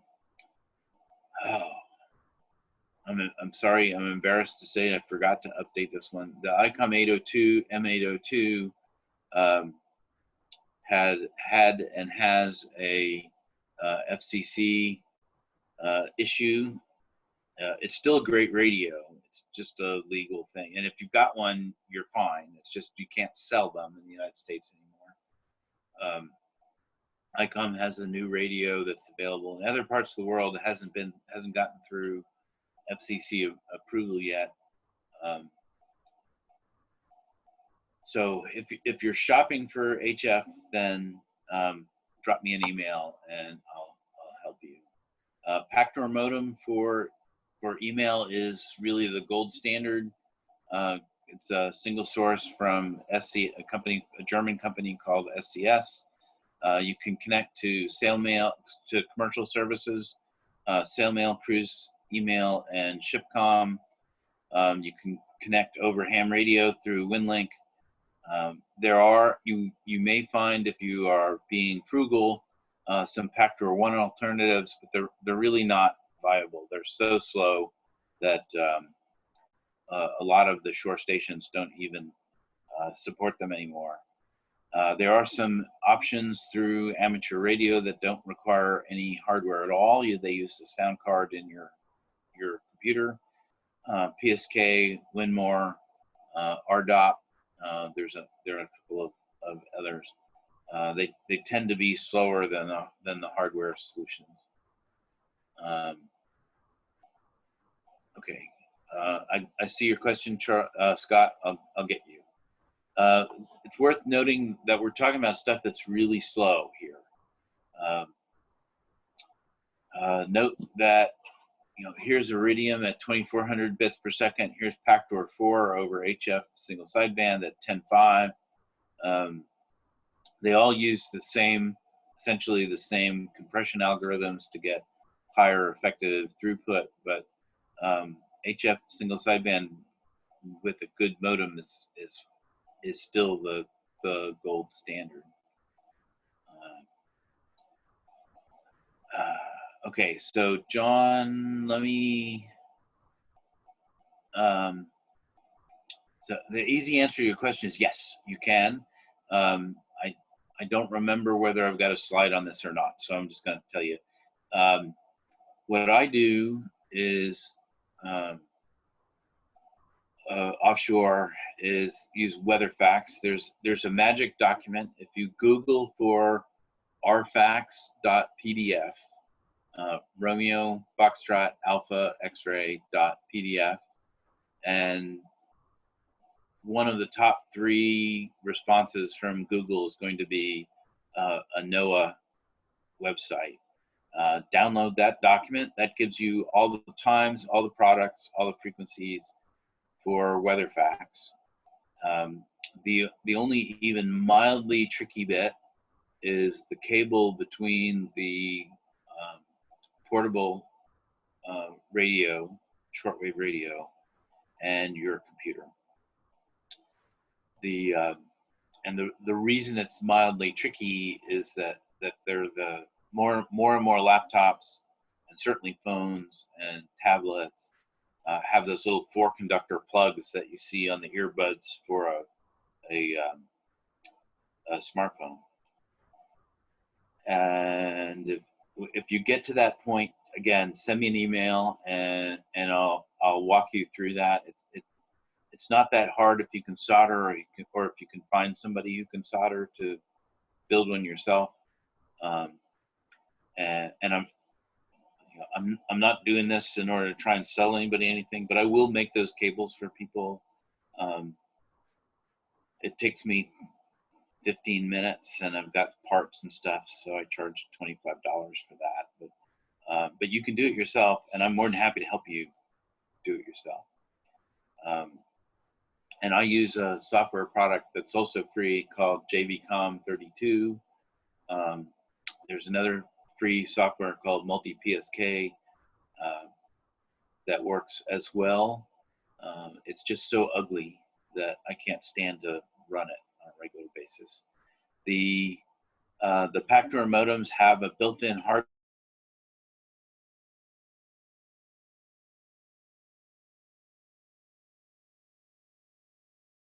good.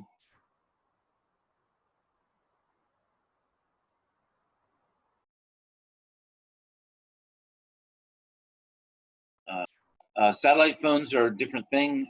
I'm going to take a second here and make sure that I haven't missed anything. Okay, so let me. Okay, so we're going to start talking about satellite phones here. So I'm going to talk about Starlink. Starlink is coming. There's no question that it's coming. It's likely going to be faster. We don't know how much it's going to cost. All of the speed data that I'm aware of that SpaceX has advertised is based on tests with aircraft at 30,000 feet. And it's not going to be as fast on the surface of the water. It's just not. R-squared spreading losses there. But again, the world is changing. Physics is not changing, but the world is changing. Technology progresses. And so if you're 4 or 5 years away from actually going internationally cruising, then I would hold off and see what happens and how it shakes out, rather than buy something now. The other thing, like Starlink, that's coming is Iridium Next. Faster than base Iridium, all new hardware, which means that if you buy an Iridium Go today, then you're not going to get the speed benefits of Iridium Next. And so again, unless you're throwing off the dock lines today and going through the Panama Canal and heading to the South Pacific, I would hold off a little bit and see what happens in the next year or so. And thank you, John. John did the link to the rfax.pdf document. Thank you. Question from Scott, backtracking a bit. There's a little bit of a religious issue about using tablets as primary navigation. Does it work? Yes. The issues are water tightness, because they're not. And no matter how dry you think your boat is in the cockpit, there's a very good chance that it's going to get drenched at some point. Power. How long does the battery last? What do you have to do to get power to it, to charge it? And what does that do to watertight integrity? And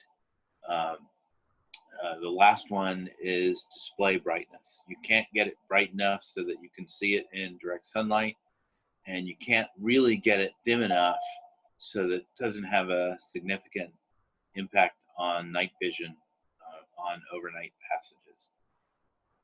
I think that, as I said earlier, I think that tablets and smartphones and laptops have been a game changer in the navigation market. They've helped put downward pressure on truck water costs. They're great below, they're great in your bunk, so that you can keep track of what's going on when somebody else is on watch. I and this is now opinion and not fact. My opinion, they're not really there yet for your primary navigation in the cockpit. Um, that's my opinion. Okay, so satellite phones. Iridium is really the only one that's got completely global coverage. So if you're planning to go to Antarctica or the Barents Sea, or do the Northwest Passage, Iridium's really your only choice.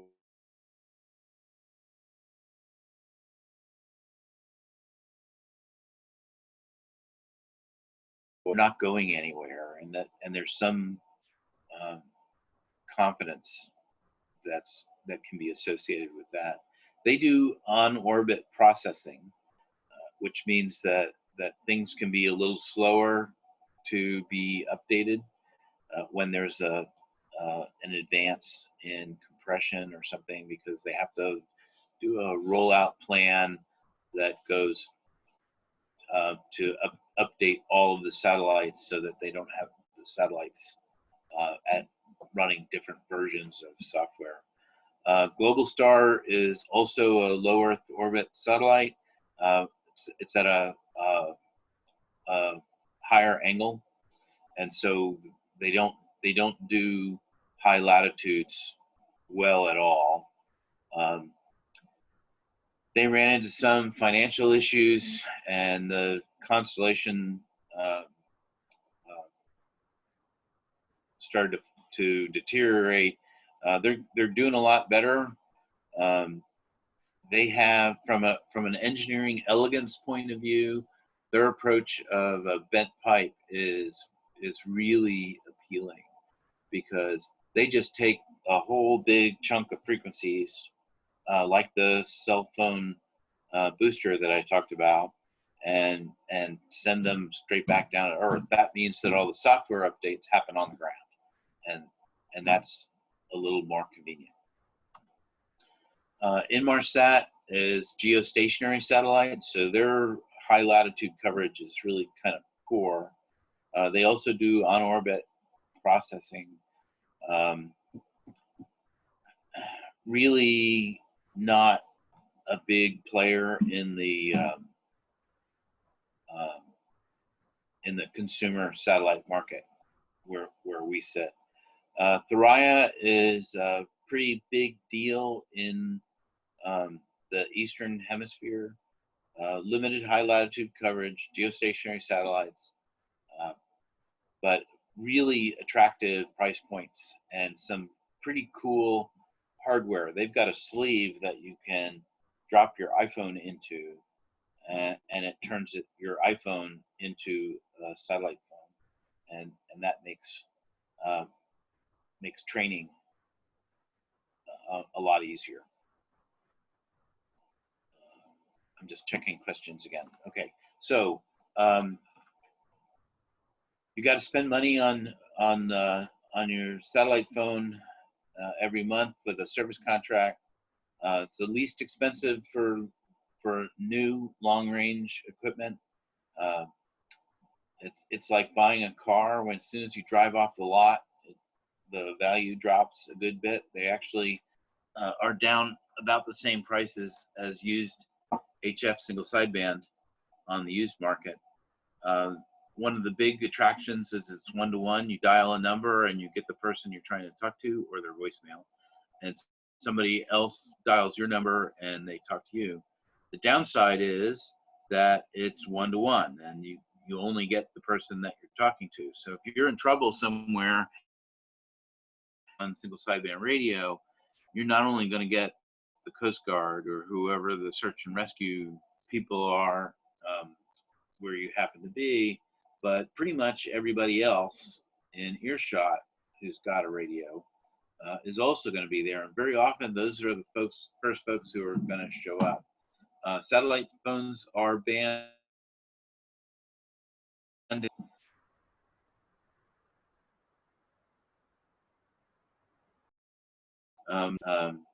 the running costs really can add up. So if you're doing if your plan is for a 5-year circumnavigation, then satellite phones can get pretty expensive. If you go the satellite phone route, you really need to get what they sell as a car kit. It's a fixed installation system with a external antenna, power supply, and connection for data, and all the cables to get everything talking to each other, speakerphone, all that kind of stuff. You're just putting things off if you don't do that from the beginning. The Iridium Go, which is on the lower left-hand side, a nice piece of kit, a lot of realities that I think people don't necessarily recognize. Voice performance is mediocre, and everybody that's connected to it, so it doesn't really. You can use it by itself over the display, but it's really hard. So the real market niche there is that you connect to it with your smartphone, and you can do texting and all kinds of other things like that. The problem is you all share the same phone number. So if you've got 3 people on the boat or 4 people on the boat, whoever reads the text message first gets the text message, and it gets marked as read, and so you've got to make sure that everybody's going to say, "Hey, I got a text message from Frank, and he wanted you to know whatever." So there's some inconveniences there. In my opinion, the drivers for a satellite phone are direct dial, and if you have really time sensitive business or investment issues, or if you've got dependents ashore with medical issues, then a satellite phone makes a lot of sense. If you can take care of your shoreside needs by satellite, by cellular phones and Wi-Fi, and then let everybody know that you're going to be out of touch for 3 days or 4 days between the BVI and Martinique, or that you're going to be offline for 2 weeks between Bermuda and the Azores. Not clear to me that the economics currently today makes sense. Starlink could make a big difference here. Iridium Next might make a big difference here, but today my thinking is unless you've got real solid direct dial requirements, it's probably not the right answer. One of the arguments that comes up fairly often is, well, I can't take a single sideband radio with me into the life raft, and I think that's specious. The priority in the life raft is an EPIRB. It's a certified life safety device that gets search and rescue coming to get you. Your second priority is handheld VHF radio, so that when a ship comes, or fixed-wing aircraft comes, or a helicopter comes, you can be part of the team deciding who goes off first and how to get off, and do you have one person with a medical emergency who needs to be airlifted, or do you have a boat that's sinking? You want to be part of the decision-making process, and you get that with VHF. Be nice if you had a charging capability for that handheld VHF. The only real benefit of a satellite phone in a life raft is for morale. Um, if you don't have an EPIRB, you're really kind of a problem, because people, whatever phone number you call, somebody's got to call somebody else. People are writing numbers down. People make mistakes. Not a good choice in my opinion. So that is not justification for a satellite phone. EPIRB's yet another radio, so it is communication. It uses a 400 megahertz distress beacon that goes to a satellite, and most of them these days, I don't know of any that don't have their own built-in GPS, and so they transmit who you are, where you are, and that you need help, like right now. There's a registration page when you do an EPIRB that has emergency contact information on it, so that they can call somebody and say, we've just got an emergency beacon from whoever you are. Are they actually at sea? And then they start really scrambling assets when somebody says yes. You can get a personal locator beacon as an option. They're smaller, they're a little cheaper. The biggest difference is that the battery life on them, when they're activated, is a day as opposed to 2 days for the EPIRB. One thing that is sort of related here, there's a search and rescue transmitter that uses AIS, which is worth giving some thought to. It does not do satellite. It just does local VHF AIS. The appeal to me, the attraction to me, is that the people who are most likely to come fish me out of the water are the people who are in VHF range. And so that's really, really attractive, because you fall in, you hit the button, some of them are water activated, and there's going to be an alarm on every single boat in the area that's got AIS, and they're the ones who are going to be fastest on site. So I'm running late already, or I would tell you yet another story. Trackers are really helpful. They make people at home feel really good about, they know that where you are. Spot is the little orange ones. Garmin sells the InReach. There are other less well-known alternatives, but Spot and InReach are really the 800-pound gorillas. TV afloat, over the air, satellite costs a good bit. The little KVH domes with fire control systems in them work really, really well. There are some that only do azimuth and don't do elevation. You have to manually set the elevation. Follow Me TV is probably the best known of those. If you've got a satellite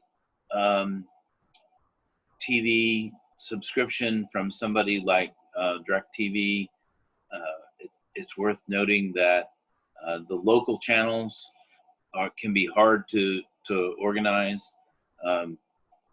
So it really helps to have a working address that you can use in a very big region like New York City or Los Angeles in order to be able to get that. If you do data and you can get data that's fast enough, then a lot of people do cord cutting, and Netflix, Amazon Prime, Hulu. There are some geographical restrictions there. If you have a Netflix account, the movies that you can see, the TV shows that you can see when you're in the US are likely to be different than the ones that you can see if you're in the UK or the Eastern Caribbean, due to copyright limitations. I want to take just a minute and talk about weather. The NOAA VHF weather broadcast is obviously there. The next one here is not meant to be funny. It's true. You can call someone at home. I have people who call me and say, Dave, I just can't get something. What what does the weather look like to you? So if you've got sailing colleagues that are good at weather and good at the internet, you know, they've got a lot of options that you don't have at sea. Commercial weather routers are available. I'm a big fan of Chris Parker. He's a personal friend, so I may not be completely objective there, but he does a great job on the U.S. East Coast and the Eastern Caribbean. Commander's Weather is another option. Excuse me, hiccups. There are voice broadcasts on HF and single sideband from NOAA and the Coast Guard working together. Shipcom is what used to be AT&T High Seas Radio that you may well have seen in old John Wayne war movies. The owner of Shipcom passed away a year or so ago, and they're kind of scrambling to get themselves back online. But I have every expectation that they will recover. And other countries have things too. UK Met has got absolutely great weather from Northwood, and even on BBC, the shipping report is good weather. Deutsche Welle has good weather from the German meteorological service. Over email, you can get Gribs. I'm not a big fan of Gribs. I'm going to tell you why here in just a second.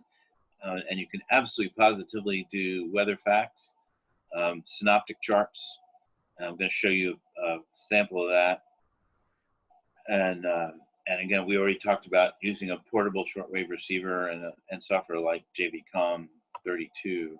So here is, on the left is a Grib, and on the right is a synoptic chart for exactly the wind and wave forecast for the same time. And if you look, you can see that there's a fair amount of difference between those two things. And the reason that there's a difference is that Gribs come out of a computer model completely untouched by human hand. And they make some assumptions in order to be able to generate the data in a timely fashion. And some of those assumptions are wrong, and we know they're wrong. And with enough training, you can look at Gribs and see where things are. But in this case, the professional meteorologists who looked at computer model data, not just one model, but a number of models, and they also look at something called ensembles that are running the same model over and over again with different input data, because we know the input data is wrong. We just don't know how wrong it is.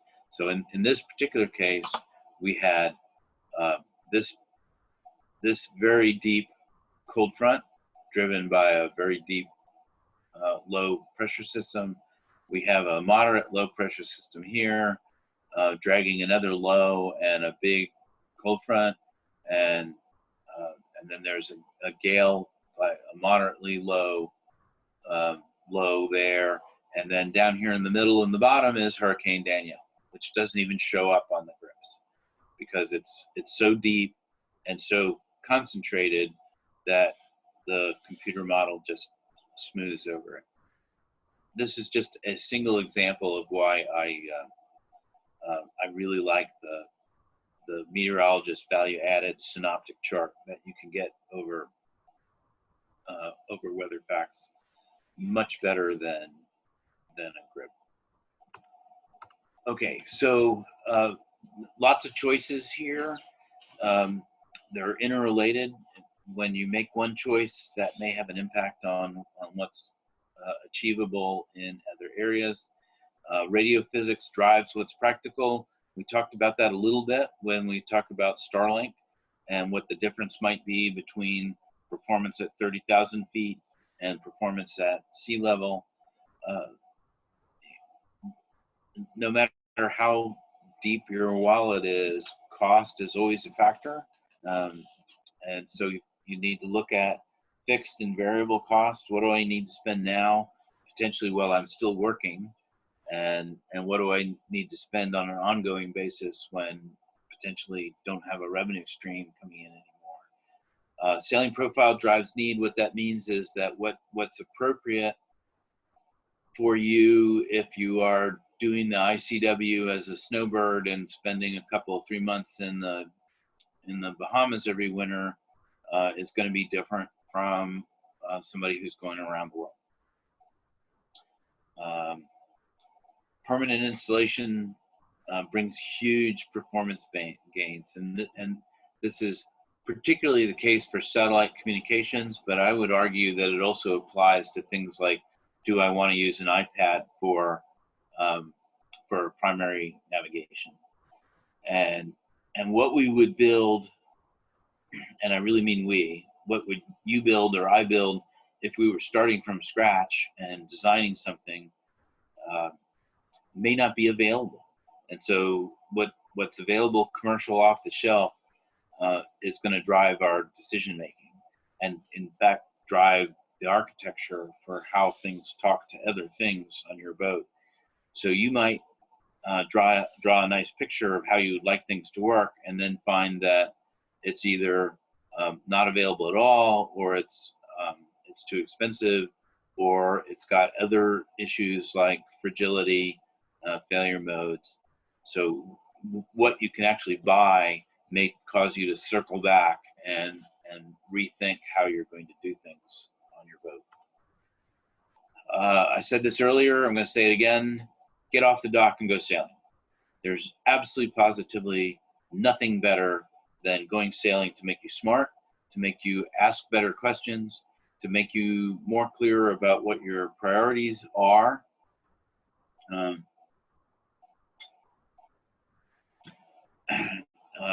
And you may find that things that you think, because you've been reading too much Lynn Pardee, too much Beth Leonard, too much Nigel Calder, all of whom are really good people and really smart, but they make underlying assumptions that may not be the same as what you are going to do. Get off the dock and get smart and ask better questions and question the pundits, question me, question conventional wisdom. Don't allow yourself to confuse fact with opinion. And sometimes you have to dig, especially when you're looking at yourself. Don't trust anyone, including yourself. So you may have to poke at yourself a little bit. Say, okay, I'm making an assumption here that doesn't seem to stand up. It's your boat, it's your priorities. Not just day sails. When I do insurance checklist trips based here out of Annapolis, I very often will use as a final exam for the boat owners who need a sign off from their insurance company. We'll leave Annapolis and sail down to Little Creek near Norfolk, Virginia, and go around 1LC and come straight back. No stops either way. Takes a little less than 2 days on most boats. The Delmarva circuit, up the Chesapeake Bay, through the C&D Canal, down the Delaware Bay, along the Virginia coast, back up the Chesapeake Bay. That's a great way to get some experience. And you can do that if you don't stop. You can do that in a long weekend. You can do that 3 days. Norfolk to Bermuda is 4 days. And that's a great shakedown for yourself for your annual or semi-annual vacation, to make sure that the things you think are important are really important. Because you may find that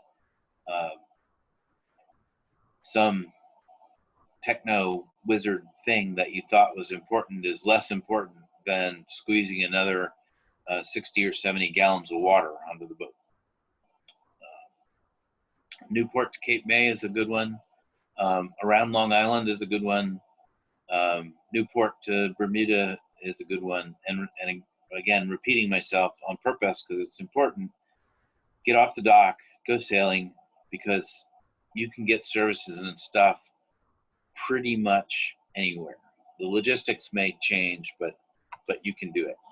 Okay, so that's what I have to offer this evening. I'm sorry I hung on to you guys for a little longer than planned.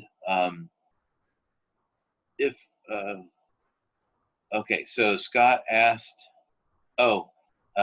Scott asked a zombie apocalypse question. So that's Seems like fine. a fair way to wrap things up, you know? Right. It's a good way. So first place deliveries I do a lot of research before I go, particularly in this time.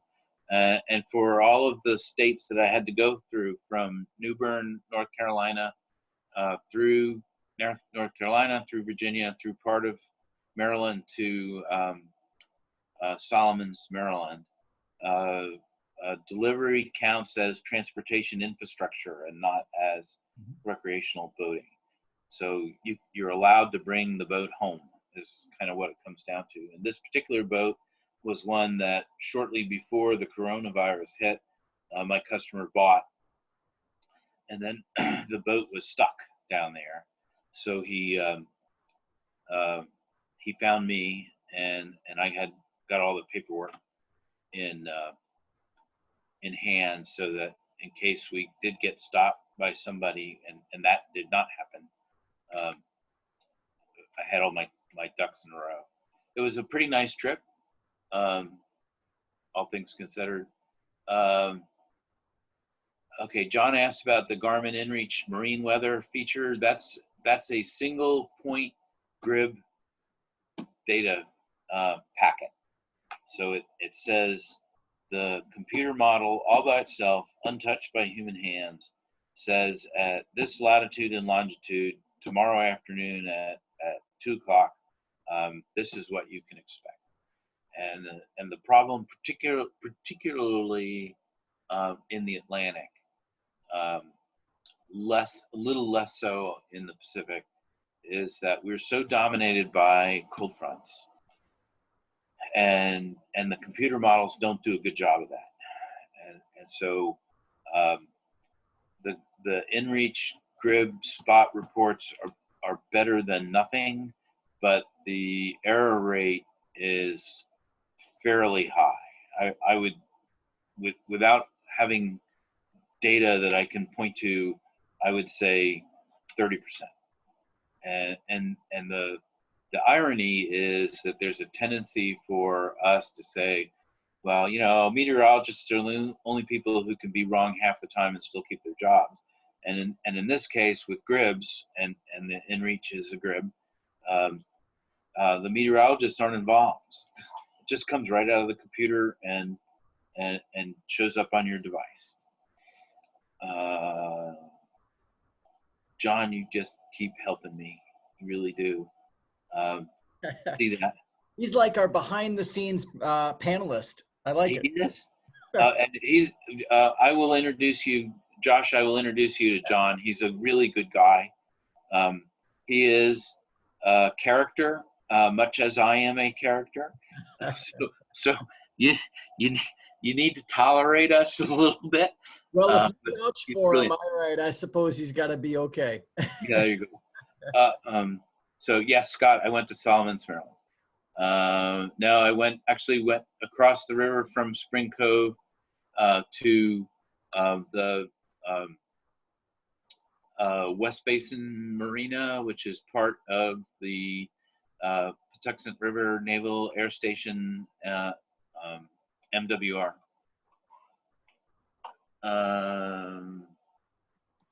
I think we got 56 people, Dirk. Yeah, I think we had a pretty good turnout here, Dave. And I'm gonna end your screen share here, and I'm gonna bring up. I know I've been hiding out in the back here, so there we are. But yeah, Dave, I really want to just say thanks. I mean, what a phenomenal presentation. I mean, we ran long, but I wasn't even about to jump in here because you were on a roll. Yeah, this was a lot of fun, and you definitely offer a lot of insight, knowledge, and a blend of experience that that I think can only come from someone with your background. So you've been there, you've done that, you've got the T-shirt, and you're so generous and gracious with your knowledge and expertise. I know we appreciate it, and I know everybody else that was tuning in here certainly does as well. And for anybody who tuned in, I put Dave's contact information there in the chat. I'll also include it in the follow-up to this webinar. We'll make sure we get Dave's slides in there and some links to the to some of the information that we had shared today. So, yeah, with that, Dave, you have any parting words? I just want to thank you, Josh, and David Walters Yachts for taking the initiative to set up this webinar series. And I'd like to point everybody, if you go to davidwaltersyachts.com and go under, it's like keeping up or something like that, to current events. Yep. You can see all the other events that they've got lined up, and I highly recommend Friday afternoon happy hour. Yeah, we've been having a lot of fun with our happy hour every Friday from 4 to 6. So yeah, we're going to be keeping these webinars going for the foreseeable future. It's been a lot of fun. We've picked up some great topics, had some great guests sharing their experience. So join us again. We'll be putting out the schedule here for future webinars, and just want to say thanks again to Dave, John, our background panelist, and to you guys for tuning in. So again, thanks so much. Take care, everybody. Good night, Josh. Good night. Sorry, tired. I know you had a long day.